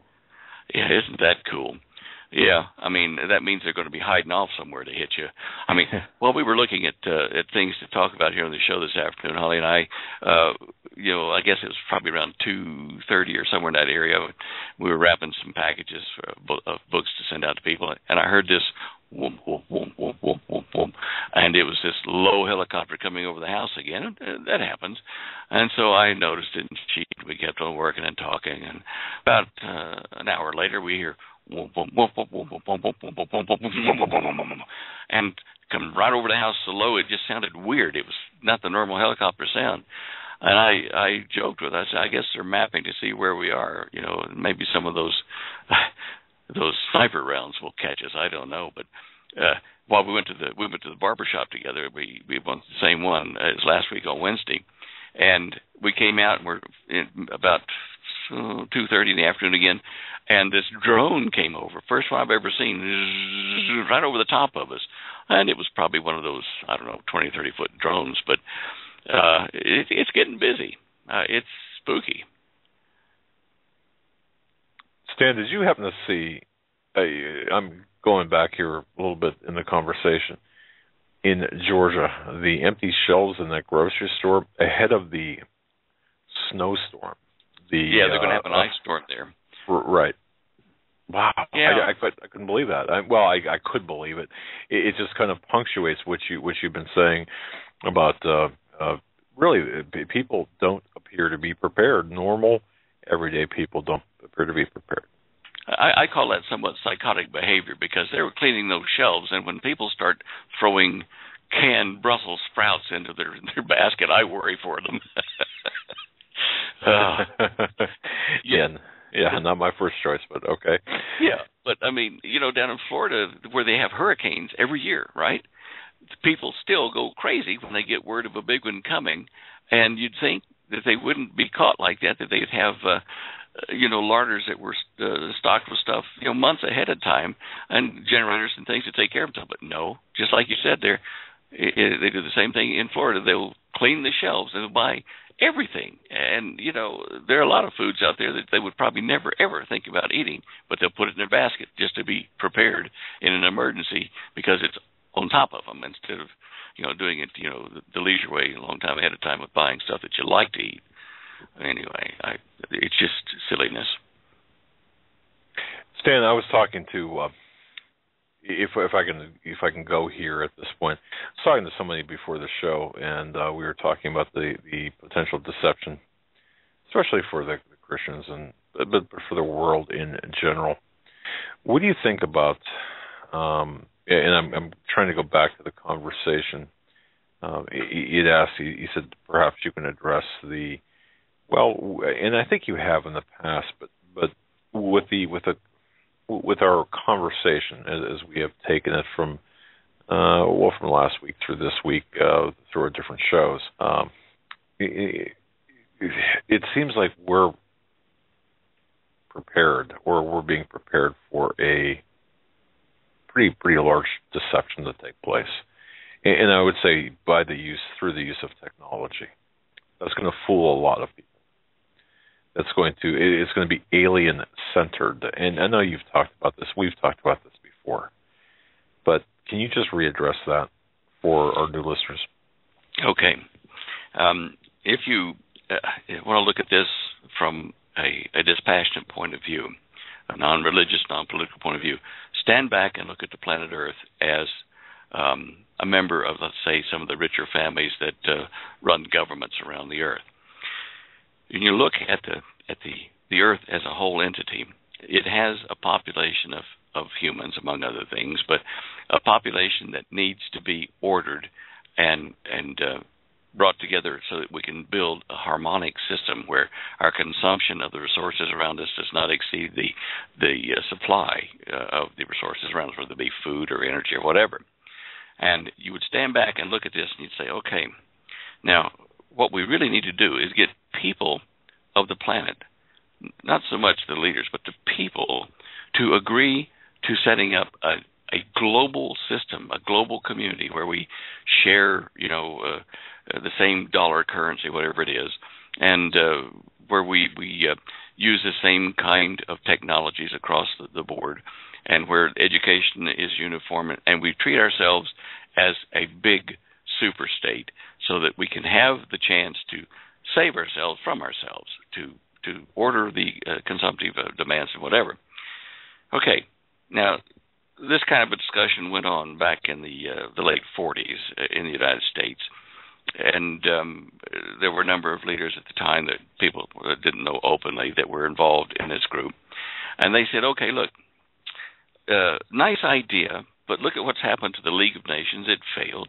The United Nations was failing even back then in the late 40s and early 50s. People of 2 or 3 countries out of the 196 member nations, 2 or 3 countries could not agree on a simple thing between them, much less all 196 countries agreeing on various laws or changes. There was no teeth to the legislation that could happen at the United Nations. So the planners, and you and I pretending we're the planners, we'd say, okay, we need to fool people into accepting a new global order long enough for them to see this is what they really need to save themselves from themselves. Obviously, we can't do it like Hitler tried to do it by force, because people will break free of that, and there will be grassroots resistance, and eventually there'll be chaos and tribes, groups, forms, and it won't be stable. And obviously, the United Nations is not working because we're trying to get people to agree, to form this government. So we've got to fool the people of Earth into accepting a trial system, and so that we can have a global government and avoid war and the misuse of technologies that are like nuclear and things like that. And this has to be done soon. So how do we do it? Now, we're not talking aliens or anything else. We're talking about just practical circumstances. We know we can't force people into a one-world government. We know we can't coerce them into it, but we can fool them. We can trick them. The United Nations is like a form of coercion. I mean, it could be persuasion, whatever word you want to use. But they thought the third alternative 3, would be to create the arrival of a new world government that is not connected to any religion, not connected to any political structure, and has no drum to beat, and it appears to be neutral, coming to all of the countries and the peoples of the countries and saying, look, here we are. We've come from, some distant star somewhere, and we're offering you a model of government that will work on a planetary scale and unify you and save you from yourself and the wars between your countries and religious beliefs and things like that. Now, that's, a hypothetical thing. So back in the 50s, you say, well, how could we convince people of Earth that, the masses, that a third party, a third alternative from off the planet is coming in, and it really has no drum to beat because it doesn't belong to any government? Well, we'd say, we need to develop technology and hide it from the people of Earth long enough for us to generate technology so far in advance of what they think is real and possible that it will appear to be magic and extraterrestrial in origin and that kind of stuff. Now, these conversations did take place. That's real. And if we were sitting in that group at that time, just after World War II, and seeing the atom bomb used, it would be an urgent discussion between us, trying to figure out how to save ourselves from such a thing again. Now, that means you need to dumb down the people. You need to block development of technologies and streams of technology that would interfere with creating this pseudo group of beings from off the planet to announce their presence and their presence to help us form this one world government. Now that went well. In reality, that started back late 40s, early 50s, but way early in the game. Surprise, surprise, real kind of extraterrestrial type beings, whether they be automaton, gray robotic things, or tall Nordic, handsome-looking people, whatever it was, met with us, and with the United States and Russia and who was Germany, what was left of Germany, and Australia, United Kingdom, Canada. These meetings were to make a deal with mankind to provide this technology and this arrival of these alleged extraterrestrials, so that the humans didn't have to do it. It was already a fait accompli. They had technology thousands of years ahead of us. And in turn, they needed certain things, as genetic studies they want to do on humans and animals, and allow that to happen and don't let the public know that they're here officially. And that really did happen as well. Now, when you put our leaders of the planet at that time with their desire to fool the people of Earth into a one-world government for their own good, with the arrival, coincidentally, of these alleged alien beings and their super technology to do exactly the same thing the humans want to do, when you put those two together, it makes a dangerous combination, especially since we don't know, or didn't know at the time, the true intent of these alleged extraterrestrial beings. Now, they are here. I mean, I don't know that I have met one or any of them. I did work in a program that got technology from them, but having not even seen them, I do understand that they are here and manipulating things on the earth right now. It's just the same as a person having faith in Jesus Christ being who he is and what he did for us without ever having seen him. You see the signs of these things and understand the wisdom of them. And this is what's about to happen now.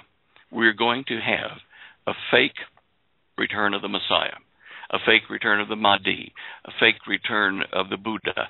All this is going to be rolled into one super being who will give his support to a human on the earth to establish and run a one-world government. And the people of Earth are being herded into accepting that willingly, because they're going to see threats from food shortages, weather and climate changes, meteor and asteroid impacts, solar problems with the sun's emissions, change in the Earth's core and the magnetic field switch, and all these kind of things, diseases, are all being ramped up right now to force the people of Earth, no matter what country they're from, saying, can anyone stop this? Can anyone bring us an answer to bring the planet back into control? Can we bring peace? Also the threat of nuclear war. I forgot about that in the Middle East. And this is pre-advertising of our situation by the media controlled by the global planet is going to just hand us over to the first super race that comes to Earth, or allegedly from some other star system, to help us. And I caution people saying that this is spoken of by Daniel the prophet, it's spoken of in the book of the Revelation of John, or 2 John, it's spoken of in Matthew 23. Watch out for the first guy that comes, or being that comes, saying that he is our Messiah, our Creator, and that he created us through genetic manipulation, and we are his children in essence, and he's here to help us organize ourselves and join the federation of planets and stars and whatever out there. Beware of the first one coming, posing as a messenger of light, an angel of light, and promising the world, kind of like Obama did in the last election and one before that. And don't be fooled by that, because whoever that being is, they will lead you down a path to darkness and to death. Even though they will say, "Look, we're your friends. If you want to keep your health insurance you got now, you can." But it will be a lie on a global scale, and people will fall for it because they haven't accepted the fact that we've been warned about this by Jesus Christ himself. It is so clever. It is such a clever deception that when it starts to happen, it'll be too late for you to say to your friend, your neighbor who isn't a believer yet, "Oh, don't believe this. This is rotten." They're saying good things, but they're really lying. Yeah. It'll be impossible. With the generation of kids and young adults now having went through the early stages of life with God phased out of the curriculum and being, taken out of even from being mentioned in the school systems, and basically a joke on TV and ridiculed and mocked. We can see how this would not only be embraced, but how then easily it would be to turn on those people who believe in Jesus and to say this is the problem. You know, I don't own stock in Kenneth Johnson's V series, you know, V like for Victor, the movie or the books, but I promote his work because I feel it has an underlying Christian viewpoint, the author's viewpoint, which was put into secular terms into a fictional movie and eventually into a series, but the movie was the important one, to warn people about aliens coming to Earth with, you know, great gifts and intentions and peace, love, and harmony, give you technology. Oh, if you let us have some of your salt water, we need it on our planet. The whole V movie is really a disguised warning about the great deception that the Bible warns us about. And I promise you, if you get that as a Christian believer, hire it or buy it from, you know, Walmart or whatever on a DVD and watch it through and see the Christian parallels and prophetic parallels in this movie. Get that, and then have movie nights with friends or relatives that aren't believers and start dropping the hints during the movie. Oh, that's in the Bible, such and such. The dehydrated blood from a human and alien crossbred child. It's the blood that saved the planet from the bad guys, and there's bad guys and there's good guys, and that kind of a thing. I have done that many times in the past with, friends and relatives, and just awaken their minds by letting them see the fictional account in a secular tone, but then showing them the undercurrent and what it really means. It's a great witness tool anyway. I mean, there's probably others, but I couldn't stress more that this is something to be concerned with, and we're not going to beat. They haven't made the last movie, and I don't know whether they ever will, particularly because it shows what the Bible's talking about. But the last movie of the V series should be based on Kenneth Johnson's last book, a movie that shows the Earth people resisting, the alleged creators and good guys, these aliens that were really serpents in disguise. It shows them, the serpents, overtaking and beating our underground resistance group, so we just could not, keep them away, even though we held them off, with this powdered blood extract. It was meant to run them off. It would kill them. And they got around that. And in the end, it looked like Earth's population was doomed to be possessed and controlled by this, serpent-based or reptile-based race. And in the third book of his series, which is not movie yet, it allows for the great creator and his race to come and get rid of these reptilian interlopers and to save mankind and to bring an age of peace. But obviously that wouldn't fit the conditioning that Hollywood wants to put upon the world and that the planners wants to put upon the people of the world. So that book has not been made into a movie, but the intent in that book is there to show people that there is a true creator coming, a good guy, on the heels of the bad one that comes and tries to destroy humanity. So, Stan, by the way, that was a very compelling and very articulate explanation. But looking at this, and I'm trying to envision the situation, the environment, the conditions, and the response. And I think everyone knows, has a neighbor, a friend, a relative that I'm sure would fall for, or would be sucked in by such an event, this fictitious event. What would their response? And I keep going back in my mind to that 1960, 61, I believe it is, Twilight Zone episode, To Serve Man, when the aliens came down, and and of course it was a cookbook, but nonetheless, there appeared, at least in that episode, to be some harmonious level of cooperation among people and their neighbors, if I recall that episode correctly. I don't see this taking place because you're going to have a body that, for example, our listeners to our alternative media that are going to know what's happening and not be fooled, but yet you're going to have the bulk of the world or others completely entranced or complicit, will there be civil strife? I mean, obviously there's going to be disagreement, but... Well, think about this, and sorry, not to jump in front of Stan here, but when the way I see this happening is there's going to be what we see with the Arab Spring. There's going to be chaos across the world to the point where people, just like when we say, people will be begging for order to be restored. But in this case, but see, Stan and Joe, in this case, the way I look at it is you're not going to be able to be sitting at, we'll say, a Wednesday church potluck dinner and have one person saying, "Oh, that's just a bunch of hooey," and the other person saying, "Oh, no, I believe it." To me, this would have to be much more absolute, and it would really have to upset. Probably is not. It doesn't even do justice, but it would really have to affect the psyche of both sides, of the believers versus the absolute believers that this is the real thing, and those who are deceived versus the people who are saying, "Wait a minute, look, I heard this before. Stan Deyo talked about this. We can't be, jumping in here." But I see this turning into this.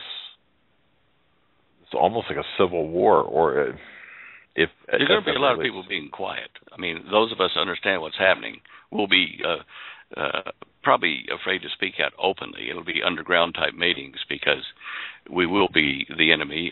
We will be treated as terrorists of a nature by the New World Order or the New Planetary Order. Remember the Godfather. They're going to make us an offer we can't refuse. And basically people will be frightened not to accept it, but glad to accept it because it promises peace, love, and harmony and no unfair treatment of anyone by gangs or any of that kind of stuff. So it's an offer that the majority of the planet cannot afford to refuse. And it's a mafia joke, type thing, but it's really what we're looking at. They are going to make us an offer we can't refuse.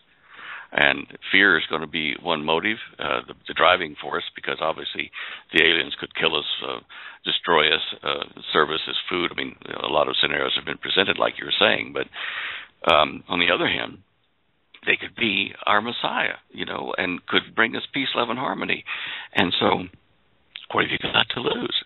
What way they kill you, what way they don't, and they give you great things.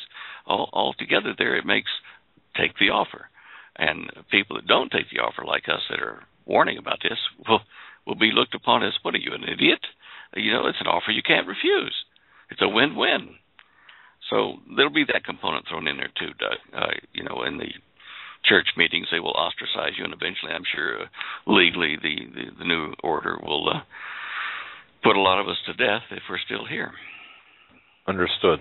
Okay, and that's, to me, that interests me, that dynamic that will exist at that given time, and I've got no doubt that this is what is being planned, as you said. And the other thing too, it just amazes me the depth of planning. Stan, do you look at, for example, Roswell as being maybe the modern day equivalent of the beginning of conditioning the public for what's about to take place, or what's down the road here on the horizon with this deception? I think Roswell was for Satan being behind it. Yes, it was the beginning of the deception for mankind. For the humans involved in the planned New World Order and the deception to form all that was the trigger to get the human component to start talking about, we need to do something like this. We need to have real aliens and stuff in a fake landing, if we can't find real aliens, to unify the planet. So in one essence, it certainly was the precursor conditioning effect. But before Roswell, there were things like in Madame Blavatsky's, stuff with witchcraft and the supernatural dark sides of things, and tracing or using Kabbalah in government and various other places. These were even an earlier precursor to get people conditioned and driving the herd of us into a particular gate in the paddock so that we would just run right into where they're channeling us, literally channeling us, I guess. But the UFO side of it, the flying saucer side, humankind jumped on that boat at Roswell, and after that, I'm sure there have been planned events, flyovers, the Phoenix Lights, the Florida Lights, abductions by the Wazoo. These things have been planned and put into place to drive the human herd to a particular conclusion or state of mind. Whether Roswell was real or not, it was the beginning of these things as far as the human involvement. Yeah, and they've been very successful. And Stan, we're at the top of the hour. Before we let you loose, I got to ask you, in Skype here, you put the full 3D printer. Sounds too good to be true, is it?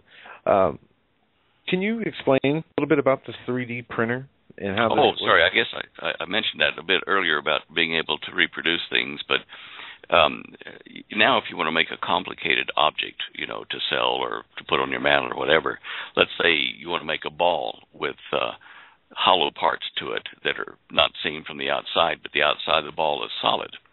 Say like Earth with voids inside of it. Falling short of creating half of a ball with these voids and the other half with matching parts to those voids and gluing it together somehow, we can't make that. But with a 3D printer, it takes that ball and it generates a digital representation of that ball in layers, going from the ground up, say from the South Pole, that ball up to the north. It's slices that are taken parallel to the equator, going from the bottom up to the top, so that these slices, when you generate one layer of them, they'll have, say, a circle or some odd-shaped void in that one layer, which will be a part of a whole cavern inside that ball. But you won't see it. As a 3D printer is building it, you'll see it. You'll see the voids forming, and then as it goes up toward the North Pole of that ball, it will close off those layers and then make a solid surface. And when it's finished, this 3D printer, which has been using a kind of resin which sets very quickly and becomes hard, it has built a ball that is virtually seamless. It hadn't been glued together, it's a half of one carved out and a half of the other carved out.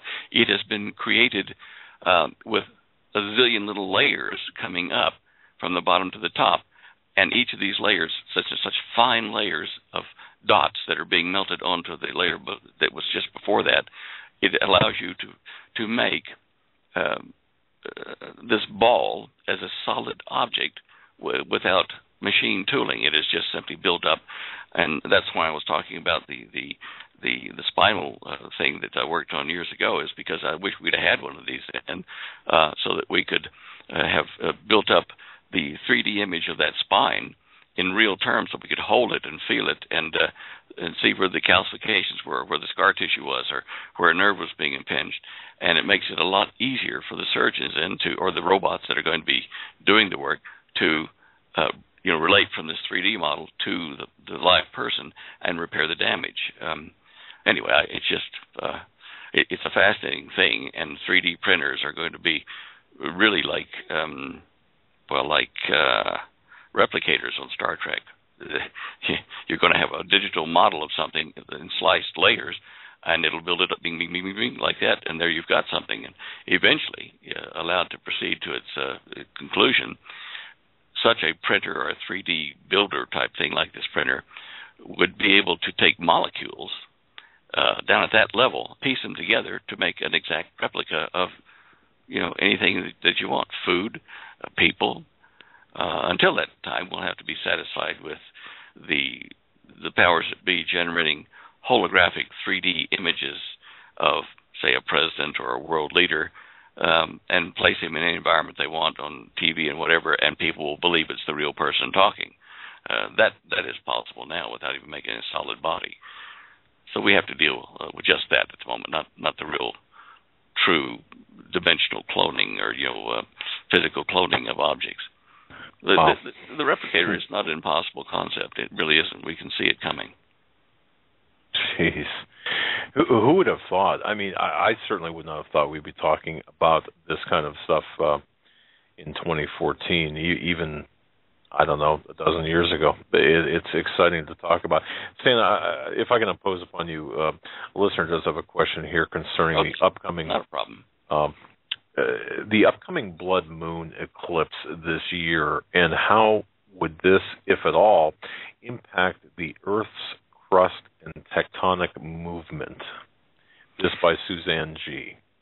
All right. Well, Suzanne, I don't know that it would directly affect mechanically what happens on the Earth, but it is certainly possible that this is a calendar, a celestial calendar put into place, which will relate events on the Earth to prophetic times. In other words, rather than being causal, it's predictive, or it's like a model. The Bible does say the good Lord put the stars and the lights of the heavens in there for us for times and seasons, and that allows us to know when certain things are going to happen on the prophetic calendar. So from that point of view, this blood moon might present a very interesting period of time on Earth right around it, and rather than cause it, it is just simply a calendar on a celestial scale. Like a bookmark in time is what you're saying, an event marker. Yes. Huh. Yes, sorry. Okay. Yeah. All right, that's good. Okay. Fantastic. Wow. Well, Stan, I got to tell you, I want to thank you very much for your time tonight, and I do hope you had a great birthday, just as an aside. Thanks, I did, and instead of a birthday cake, Holly made me one of my favorite things, a cherry pie with her famous crust. Ooh, and wow. She had 6 blue candles, each of them being for 10 years, and then the other 9 were different colors, so it came up to 69. And then, happy birthday carved into the top of the crust. So. Wow. And she bakes, too. What a great lady. Writes, bakes. Oh, that's tremendous. Well, fantastic. Well, thank you, Stan. And we really appreciate your time. And once again, the imposition of your time going over. But we thank you for that. That's not an imposition. It's okay. And if your listeners do have questions, some of them already do this, but if they'll write to my email and let me know a couple days ahead of time so I can prepare any graphics or things that are needed to show people or sound bites, I'd appreciate that. And fantastic. Okay. Yeah. All right. Well, God bless you, my friend, and you take care of yourself until next week. Both you and Holly have a great... just stay safe out there. Stay warm, too. As we say to our dogs, happy tails to you. Bye, guys. Good night, Stan. Take care. All right, folks. We're up against the top of the hour. StanDeyo.com. That's StanDeyo.com. Much of what he was talking about, too. Cosmic Conspiracy. You got to get that book. That's a great book. It's... Gentlemen, hour number 3 of the Hagmann and Hagmann Report on this Tuesday, February 11th, 2014. We're going to hit some news and then take some phone calls at 661-244-9839. That's 661-244-9839. First, this from the New American. Your savings, your 401k and retirement are in danger. It talks about a story from a man. He says, I went to sleep Friday as a rich man. I woke up a poor man. I lost all my money.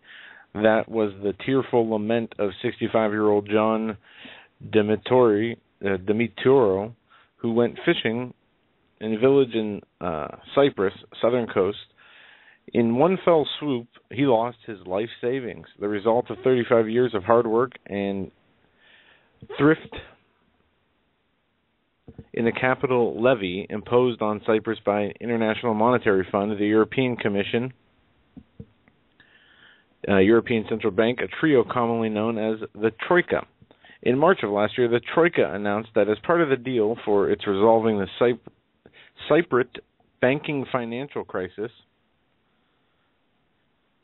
Cyprus would have to impose a one-off capital levy, a one-time tax savings on deposit in Cypriot banks. Now, that's a one-time tax on savings deposits. You heard me right. A tax on putting money in your bank. This was sold to the public globally and the EU as necessary and just solution because Cyprus had become a haven for money laundering for Russian billionaires. according to reports from different German and Italian media.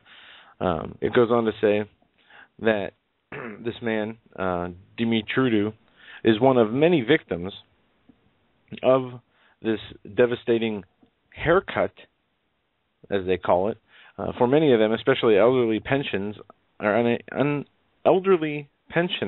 unable to go out and work because of to recoup their losses. A more accurate depiction would be an amputation or even decapitation. However, regardless of which anatomical metaphor is adapted, the key point is the IMF imposed a levy, and should be named for what it truly was, a very brazen form of confiscation, theft, robbery, or plunder. And it represents a dangerous new phase in the political, economical development of the New World Order. It is not a mere chance that the capital levy for common depositors was first tried on tiny Cyprus with a population of barely 1 million, and announcing for merely 0.2% of the Eurozone GDP, Cyprus is an easy mark, and from the standpoint of the Troika globalist, it's a good experimental case. But those who are paying attention, the signals are unmistakable that the lords of finance and the central banking fraternity do not view this as a one-off event. They plan to use this tool very broadly in the coming months. Indeed, the IMF and top central banking masters have already said so, as we will show.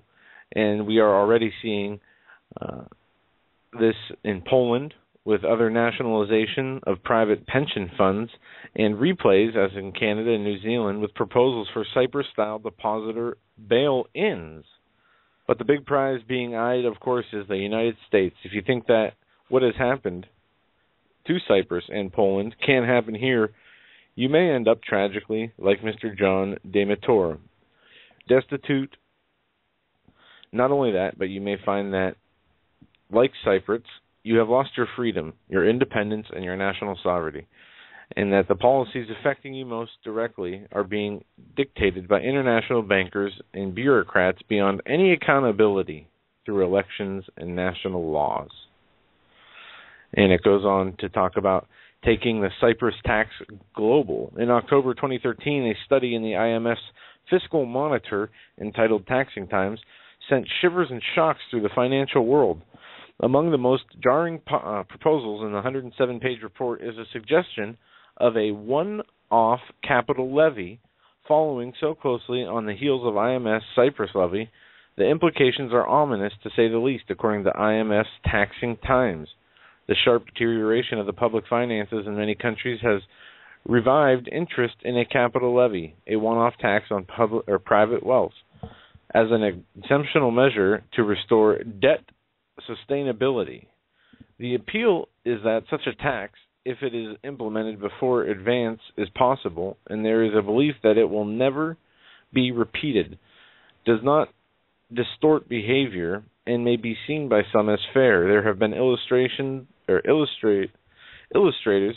support, including Pigot, Ricardo, and it goes on to name some other people here, which names I can't pronounce, from the IMF. But anyway, long story short, they say bail-out or bail-in. A bail-in, that's just another crafty word the weasels of finance have coined to throw off the bumpkins who are rebelling against further taxpayer-funded bank bailouts. In a bail-in, the bondholders, mostly institutions, and bank shareholders, followed by savings depositors, would foot the bill for the risky bank portfolio's toxic mortgage-backed securities that go sour. But as we've seen over and over again, the big insider institutions most responsible for this speculative bubbles get off the hook and leave others holding the bag, others being those people who have accounts in banks and who have 401ks and retirement savings. But this, we started off talking about the bankers today, their mysterious disappearances and nail gun deaths. This is some in-your-face stuff to say that they're going to take. I mean, just imagine this. You get out of work on a Friday, say you get paid on a Friday. You go cash your check. We'll say you have a bank account, but you take your check to the bank that your employer uses. So you cash your check. You take the money, say your check's $10. You take your $10, you go to your bank. You deposit your $10 in your bank. Well, under this, they can take $2 of your deposit and call it a tax. So when you get your paycheck, you get all these deductions with all these funny initials next to it, FICA, and SSI, whatever else.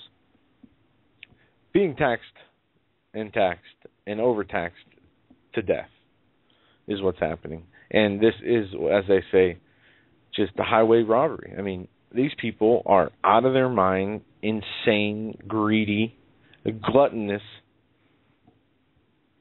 people killers. I mean, I don't know what else to call them.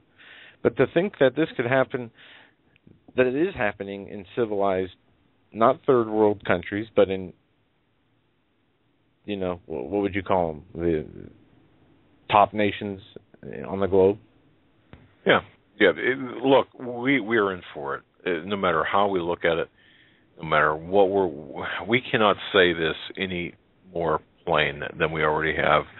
Right now, if you've got your money in the bank and it's more than 3 months of bill paying money, then you shouldn't have that, at least in our view. Now, we're not financial planners, economists, or whatever, but the fact is, why would you put your cash, your currency, into an institution that's going to tax you or going to charge you, or potentially, I'm of the opinion, if you don't hold it in your hand, if you can't guard it, if you don't possess it, you don't own it.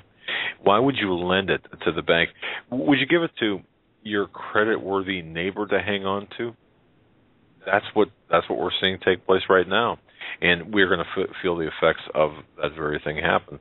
I got an email from somebody here. I just want to let me just double check here. Let me pull this up. Well, you're pulling that up. Here it is. Okay. Marlon D. writes, when does V, and when do you think that the global currency reset might take place? Well, this answer would be to Marlon, and I've got a couple of other emails from others asking pretty much the same question. I think we're seeing it take place, because if we look at the push toward the petro-yuan, or yuan, however you want to pronounce that, then you're seeing the structure of it being take place. Now, if you're asking when we're going to see the 70 to 80% value of our dollar get taken out, I don't know. And I've asked that question of others.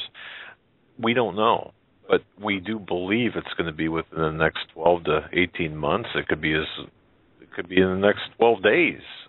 Honestly, I think if people had the answer to that question, or if people knew the answer to that question, they would be screaming it from the rooftops, or acting in such a manner that you would be able to, people who watch this stuff for a living, would be able to tell that something is that close. So all I can say is, I think we're already in this global reset process. I don't know when the trigger event's going to take place, or what the trigger event might be. You're exactly right that we are in the process. I mean, we have the International Monetary Fund, we have the World Bank, more and more writing out, they're releasing their publications from their secret meetings with the world elite, the satanic elite, and you don't really see those. You got to go look and search, for people if you want to do research on this. Just search IMF PDF in a search engine. And then if you want to go further than that, go to the search results, and you can search for anything that was published in the last year or the last month. Do the same thing for the World Bank. But these policies, these papers that these people are writing, these satanic elite are putting together, their policies are being implemented here and there by banks in this country. So even though they're the IMF or the World Bank, they're not part of the United States of America. They are, because the banks and the people here, the leaders here, are following their models. Correct. And there was an excellent interview done with Jim Willey, the U.S. dollar implosion and petrodollar demise in 2014. That's the name of it. U.S. dollar implosion and petrodollar demise in 2014. It was done last week, I believe it was. It's quite a lengthy interview by Paul Sandhu, and there were some explosive things shared.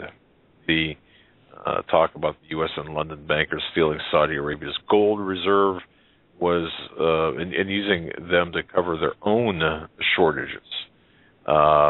It's something that folks, if you have the opportunity, definitely take a listen to Jim Willey, U.S. dollar implosion and petrodollar demise. And the interesting thing is you're going to be hearing a lot of things that V had said when he was on with Steve Quayle a couple of, 7, 8, 9 months ago, even a year ago now, I believe it was, when V was first on. So take a listen to that. Jim Willey, interviewed by Paul Sandhu, and it's about an hour and 20 minutes in length. I heard that click as soon as you were done talking, meaning I'm done for the moment. Another news story here we mentioned, Stan was on. Homeland Security purchase 141,000 rounds of sniper ammo. DHS is buying more bullets with a solicitation of over 141,000 rounds of sniper ammunition.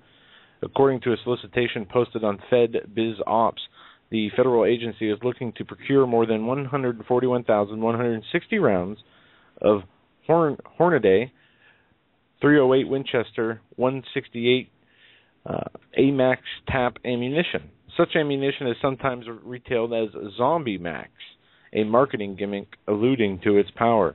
What makes the 308 ammunition so deadly is the long-range capability of the round. Notes James Smith, the ability is called ballistic coefficient, or the efficiency of a projectile in overcoming air resistance as it travels to its target. $1.20 a round. $1.20 a round, folks. Wow. This is not cheap stuff. You're right. The ability is this ballistic coefficient. This is powerful ammunition. This is not cheap. This is so 7,058 boxes of this. A 308 Winchester. You know what popped into my head when just now when you were talking is Cuomo. You don't need automatic weapons, or you don't need sniper ammunition to kill deer. What are they going to use this for? I mean, well, I think we know the answer to that, don't we? It's us. I don't know too many citizens who run around with bulletproof vests. I'm not sure but I'm not sure this would matter, especially in the headshot. But yeah, I know. But still, think about just think about this, folks. You know what along with this, did you see the news about the mayors? Now, if you live in the United States and you're listening to this, folks, I would urge you to check with the city in which you live or live near to see whether your mayor is part of this Mayors Against Illegal Guns. I even have a problem with the name. Mayors Against Illegal Guns. First of all, guns aren't illegal. Well, I know what they mean, but yeah, it's just poor. But see if your mayor is part of this, because is our mayor a part of this? Yes. Really? Yes. You didn't know that. I did not know that, and that actually makes a lot of sense because the last open carry rally we had, you remember what happened there? Right. In our hometown, even though you can open carry in our state. Right. I can walk down the street with a shotgun or a handgun or a gun on your hip. A gun on my hip without a concealed carry permit. That's correct. Open carry states have that provision. No, of course, that's in theory. Right. And of course, here in our community, our city, the city attorney said you cannot. In fact, I wanted to get the gentleman on our program that organized the rally, the open carry rally, but he said the city solicitor said you could not congregate in parks, in the city parks. Right. There's carry. Apparently some kind of ordinance that says, you can't do this. I mean, you can't go to city parks with the open carry rallies. But they've done this since I can remember, without incident. Right. And folks, here's what we're doing too. I might as well tell you folks right now. Somebody had sent an email, I don't know, 4 or 5 months ago, asking for pocket constitutions. I just ordered, I think, 100 of them with our logo, our business name, or the radio show name and logo, and information about our show on the front and back cover. And then inside is the actual Constitution of the United States. I think I ordered 100 or a couple. I don't recall, but so we should have that this week. But the other thing I'm doing is I'm also putting together a business card. Ladies and gentlemen, if you've ever gone into a business, and I do make it a point to confront the business owner. If I go into a business that has a sign on the front that said guns aren't welcome or no guns, you can't take your guns in here, I will not spend a dime there. I don't care what business it is. Now, we're having business cards made up with our name of our show and also the message to the extent that we would. You can hand this to the business owner and say, because of your no gun allowed policy, I'm not gonna spend my money at your business. Essentially, that's what it says, and it explains the Second Amendment on a business card, and I think it's pretty effective. The message, I think it's very effective. So we're having those drawn up as well, made up as well. Just as an FYI. But getting back to this nationwide gun confiscation, it came out this week that it is the agenda, the objective, and we knew this. The Mayors Against Illegal Guns, it's their objective. Register, to have all the guns registered, to limit the number of rounds for the magazine, not clip, unless you've got an M1 rifle. The correct terminology is magazine. But essentially to ban all private ownership of weapons.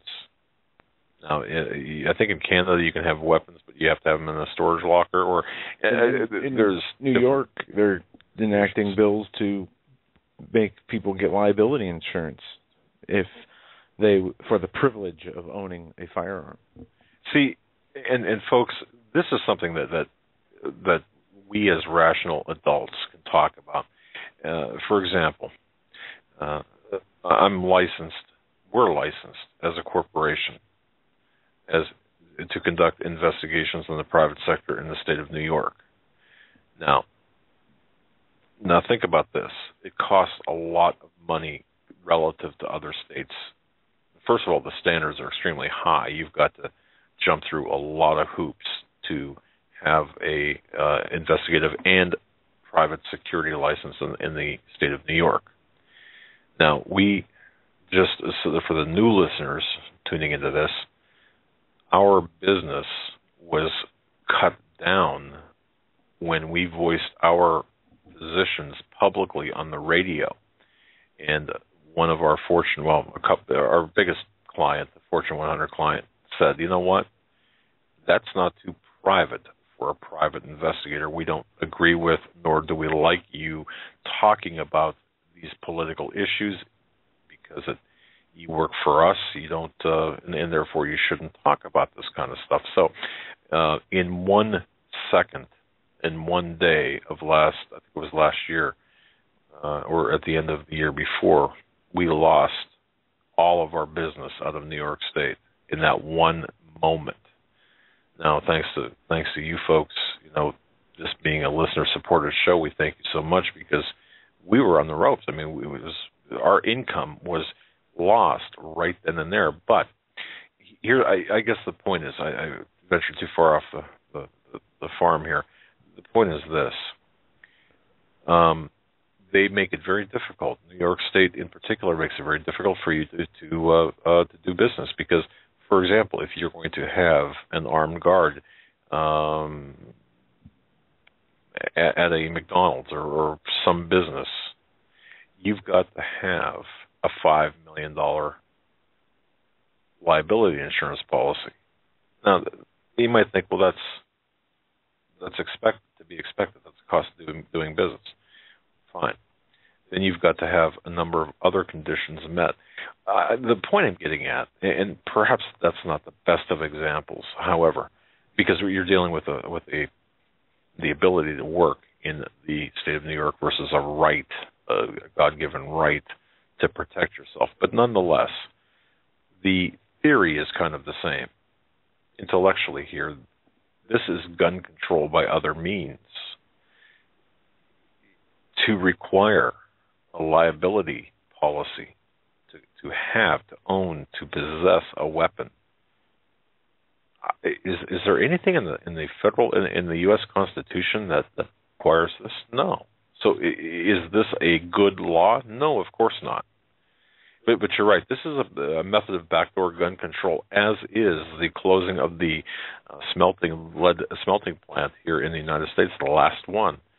You're going to see ammunition get very scarce from this.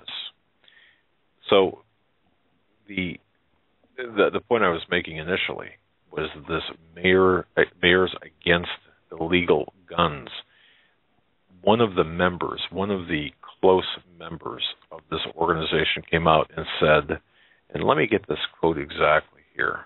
There was a gentleman, this mayor was talking, I believe it was in where we were here not too long ago, Joe, in Poughkeepsie, New York, where he was talking at this rally, a protest. A man held up a sign which read "Stop Gun Ban." Now, Martinez, a mayor formerly part of this Mayor's Against Illegal Guns, said the following, and I quote, "Needs to inform him that there is no gun ban currently. But because of the work we're doing today, we will make his sign legitimate shortly." So you hang on to that sign. Now think about that. A little bit of candor by a politician. A lot of candor by a politician.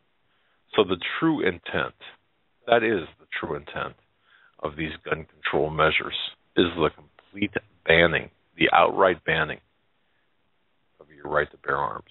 And we know that. I mean, you might be sitting back saying, look, why are you telling us this? We know this. Well, if we know it, we need to do something about it. Just like the overlay on our website, which will go off tonight, midnight tonight, which says, look, we need to really barrage our Congress, our representatives about the NSA surveillance. We've got to keep pushing this information out there, and never let up. We cannot afford to let up. To let people know that registration leads to confiscation always and forever. And of course, the Mayors Against Illegal Guns, that is their agenda. And who is their poster child? Former New York City Mayor Michael Bloomberg. And there you have it. It's all about banning weapons. Yes, it is. And, they're trying to make this like they did communist Russia or communist China under Mao or under Stalin. The people, the criminals, want all the guns so they can have all the control. That's the ultimate form of control. And not that, people need guns so they have them so they can go out and kill people, but they're a great deterrent. One would be much more cautious into breaking into somebody's house or trying to come after somebody if they know that person has a gun. I misspoke. The mayor of Poughkeepsie, New York, Mayor John Thazak, said that he quit the group after realizing it was merely a vehicle for Bloomberg and others to promote his or their personal gun control agenda. That's what I misstated the name of the person. All right, and this I just found, Kerry draws Israeli criticism, and this is interesting. I don't know if you saw this, Dad. It says only a year into his tenure as America's top diplomat, Secretary of State John Kerry has made at least 10 trips to the Middle East to broker a peace agreement between the Israelis and Palestinians. He has also drawn two of the most pointed public barbs that Israeli officials have directed at an American Secretary of State in decades. Strategic Affairs Minister Yuval Steinzen told reporters in Jerusalem on Sunday that Kerry has said hurtful, unfair, intolerable things and accused the Secretary of trying to force the Jewish state to negotiate with a gun to its head. Triggering Stein's gun comment was one by Kerry at Secretary Conference in March in Munich on February 1st. He was explaining how deeply the desire for an Israeli-Palestinian accord is felt around the world before veering into speculation about the consequences that could befall Israel if such an accord is not secured, presumably under the auspicious Kerry's own shuttle diplomacy. Everywhere I go in the world, Kerry said in Munich, wherever I go, I promise you, no exaggeration, the Far East, Africa, Latin America, one of the first questions out of the mouth of foreign minister or prime minister or a president is, can you guys do something to help bring an end to this conflict between the Palestinians and Israelis? Well, one of the big parts in this, folks, please remember, we are going to be the odd. This is a game of musical chairs, and the United States is going to be the odd man out in this game of musical chairs. The bottom line with this is America is not going to come to the aid of Israel. If anything, we're going to be supporting those who are against Israel. The big part of this plan that we're seeing take place in Israel. You know, don't you find it amazing that we don't even recognize, or we cannot even mouth the word Jerusalem, the name of Jerusalem, as being the capital? We have not recognized Jerusalem as the capital of Israel. No, we've got our embassy in Tel Aviv. But to rub salt in the wound, what we're doing is we're demanding Israel to give up land to the indefensible borders. And people reference the 1967 borders as borders. They were never borders. Those were armistice lines. So what we're compelling the nation of Israel to do is to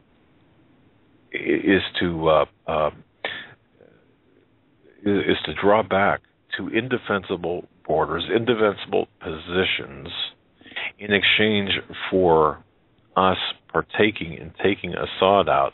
I blame the Israeli government in a large part for a lot of this. You've got to understand the complexities of the Middle East power structure taking place, or the agenda of the Middle East and those in play.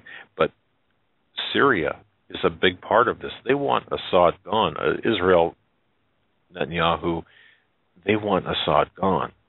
And in exchange, they want Assad gone so bad that they're willing to create a Palestinian state with the help of America, Kerry what I still call it the Kerry Clinton agenda. I think Bill and Hillary Clinton have a lot to do yet with the global politics. But yeah, and have you seen all part of it? I've never seen so far away from an election the promotion. Hillary Clinton is being hailed, and I found an article here that actually talks about the statistics. I think it was over 80 media. Here it is, Hillary Watch. Last week, cable news devoted 80 segments to Hillary Clinton. I've never seen the promoting of a potential candidate so soon and so constant as we are seeing for Hillary Clinton. It says the study of the three major news stations' programming between Monday, February 3rd and Sunday, February 9th, found they devoted 80 segments to Clinton last week for a total of 173 minutes, all during a week in which Clinton, who does not currently hold office and has not announced candidacy for an election, almost 3 years away, said and did almost nothing. And the dream ticket here is Hillary Clinton and Michelle Obama. What do you guys think about that, folks? Can you imagine? Well, they're talking about Clinton-Paul race also, but, I mean, as I said, we're 3 years away. 2 years away, 2.5 years away, 3 years away, whatever. Why so much attention? Is there a message being given here, subliminally, covertly, or is this just conditioning? I don't know what to say. And ladies and gentlemen, you can certainly draw your own conclusions from this. I don't know what to say except that I think we have to look at the handlers. If we want answers, let's take a few steps back and look at the handlers, where we're headed with this. Yeah. Are we not? But Joe, aren't we headed? I mean, it really doesn't matter who the next leader is of this. Well, what Greg Jackson said last night. We talked about that at the end of the Bush administration. Well, would there be an election? I say there will be, barring any unforeseen end of the world type calamities, or end of the nation type. Probably right. Calamities, but they're not elections; they're selections, and as somebody in the chat so eloquently put it, it's all rigged anyway, or it's all a rigged game regardless. And it is, but to see the amount of attention given to Hillary Clinton so soon is just, I don't know what the angle is there, because you're either trying to make sure that she does not get that seat, or you are completely throwing out this propaganda for conditioning in a mindset as though she will already have gotten the presidency before the election takes place. That's right. But moving on, as we were here in the last 10 minutes, Obama administration considering drone killing of U.S. citizen. A United States citizen accused of being an overseas al-Qaeda facilitator could soon be killed by an American drone, the Associated Press reported on Monday. But first, the U.S. government must find a way to legally launch such a strike. What do you mean, legally launch a strike? They've already killed U.S. citizens overseas with drones. And the director of the FBI has not answered whether it's legal or not. Look, I'll just say this. This is my prediction. Goodness. You're going to see a drone strike on American soil, and it's going to be a very well-publicized event. This comes to me based on information from a couple of different sources, none of which you've heard on air, but a couple of different sources. What they're attempting to do, what this government, this regime is attempting to do, is to justify a drone strike, the first drone strike on American soil, and the killing of a potential threat, a terrorist threat. It's going to take place here on American soil. And one might say, well, there are no armed drones flying over U.S. soil. Oh, yes, there are. And we are well ahead of the projections. You recall, I think by 2020 they wanted to have, or 2018 they wanted to have, 30,000 in the sky. And, of course, we were assured, or have been assured, that these drones are not armed. Based on information that I've gotten, yes, we have more, many, many, many times more, the number of drones flying in the sky. Yes, some are armed with a particular type of missile, and yes, they're looking for a reason to use these on U.S. soil. And then when I say looking for a reason, it's almost as humorous or ironic when Joe, you said about killing a U.S. citizen to justify it, legally justify it. Where in the U.S. Constitution once again, we have to look at the law of the land. And recently, the president gave a speech where he talked about, murder and killing being one of the worst things you can do, saying how, nobody has a right to kill another person, blah, blah, blah. I say blah, blah, blah, not because I don't believe that, but because at the same time he's saying that with one side of his mouth, the other side of his mouth, he's, telling these people who are in the military, pull the trigger on that drone, drop a drone on that wedding, or a bomb on that wedding from a drone. But the hypocrisy is just incredible. Well, we're talking about a lawless regime that's taken us down to the equivalent of a banana republic. Ladies and gentlemen, also, just very simply, look at this Affordable Care Act briefly with respect to violations of the law. If you want a very clear example of how Obama is violating the law, Obama, Treasury Secretary Jack Lew, the Treasury Department, they issued new regulations that, for the second time, directly violate the plain and very unambiguous text of the Patient Protection and Affordable Care Act by allowing businesses to avoid the law. And you see what they're doing here is they're changing things on the fly by executive order, by administrative edict. This is a violation of the very law that was passed, that everyone says, well, it's law, so accept it. Well, it's only law, apparently, as long as it agrees or Obama agrees with it. We're going to take a call. We're going to go to area code 503. You're live on the Hagmann and Hagmann Report. Hello. Good evening. Right there. Hi, Joe. Hey. How are you? Good. How are you? I'm good. Well, what I'm calling about, and you guys knew nothing about this, Doug knew nothing about this, and Brother Marcus knows nothing about this, but I really felt a strong unction earlier today to send some money to Brother Marcus to help people on the reservation there with these monstrous gas bills, and they're running out of gas, and they've apparently had some deaths. Yes, but there I'm were going three. to send $100. Yeah, 3.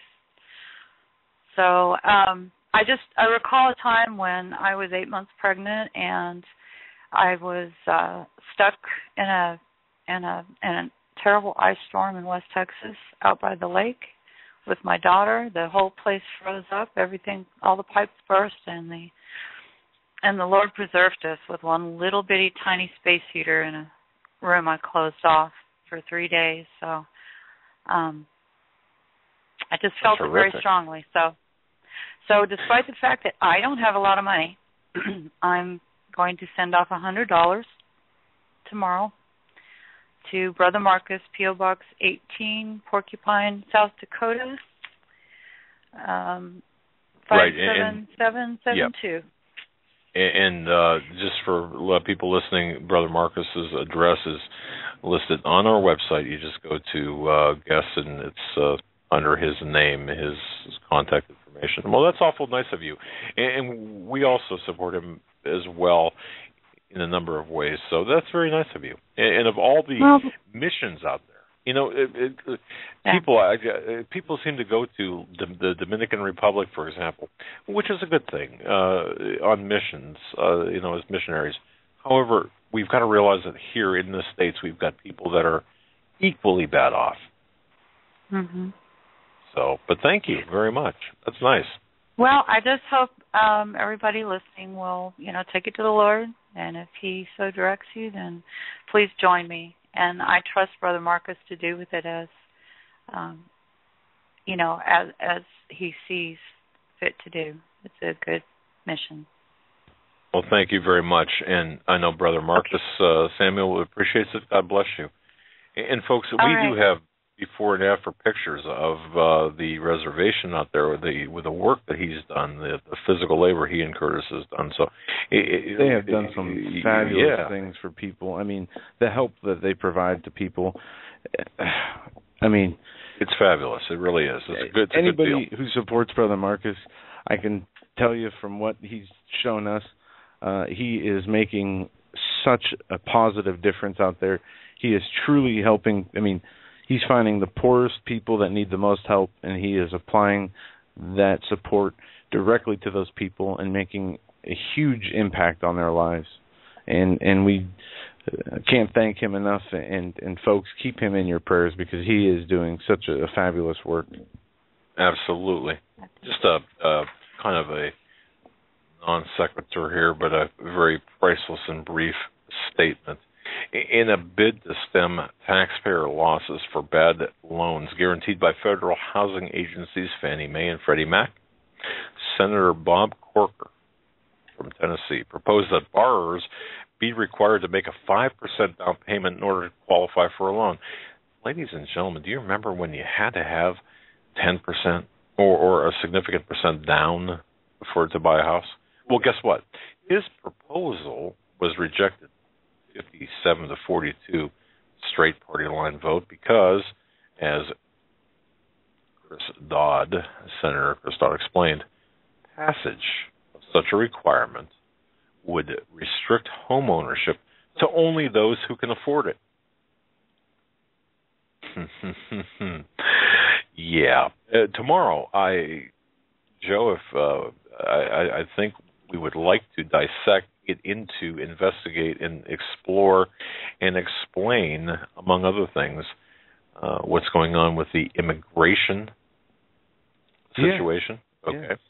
And also get more into the groundwork of the New World Order, the Illuminati, the power behind the events concerning what we mentioned at the top of the hour. And that's the agenda of the power elite, the Luciferians, the Satanists, if you will, with respect to different aspects, including but not limited to Maypole celebration, as that's coming up, and also the stuff that we're seeing in the Olympics, or that we saw in the Olympics and Grammys, and it will be backed up by Scripture. We'll give Scripture references as to the Lord telling us, how this evil is going to play out, what their plans are, what they're doing, and what will be the result. And I think it's extremely important too when we talk about the militant agendas, of the powers. We could talk about Saul Alinsky, Rules for Radicals, which we will, but to understand the evil behind that, we're going to take that apart as well and explore that. So we've got a lot of very in-depth programs to bring you beginning tomorrow. Yes, and we will have, we're lining up some guests for the end of this week, so we'll announce those tomorrow if we get all situated. I just want to say one last thing too. Folks, we just registered today for the Prophecy Conference. In Orlando. March 28th through April 1st. We're going to be down there. Yep. Yeah, and you guys were going to be just part of the audience. So anybody who wants to join us, feel free to sign up and get your tickets and be a part of that, and you can hang out with us. That's going to do it for us tonight until tomorrow. God bless each and every one of you. Stay safe. We'll see you then. Night.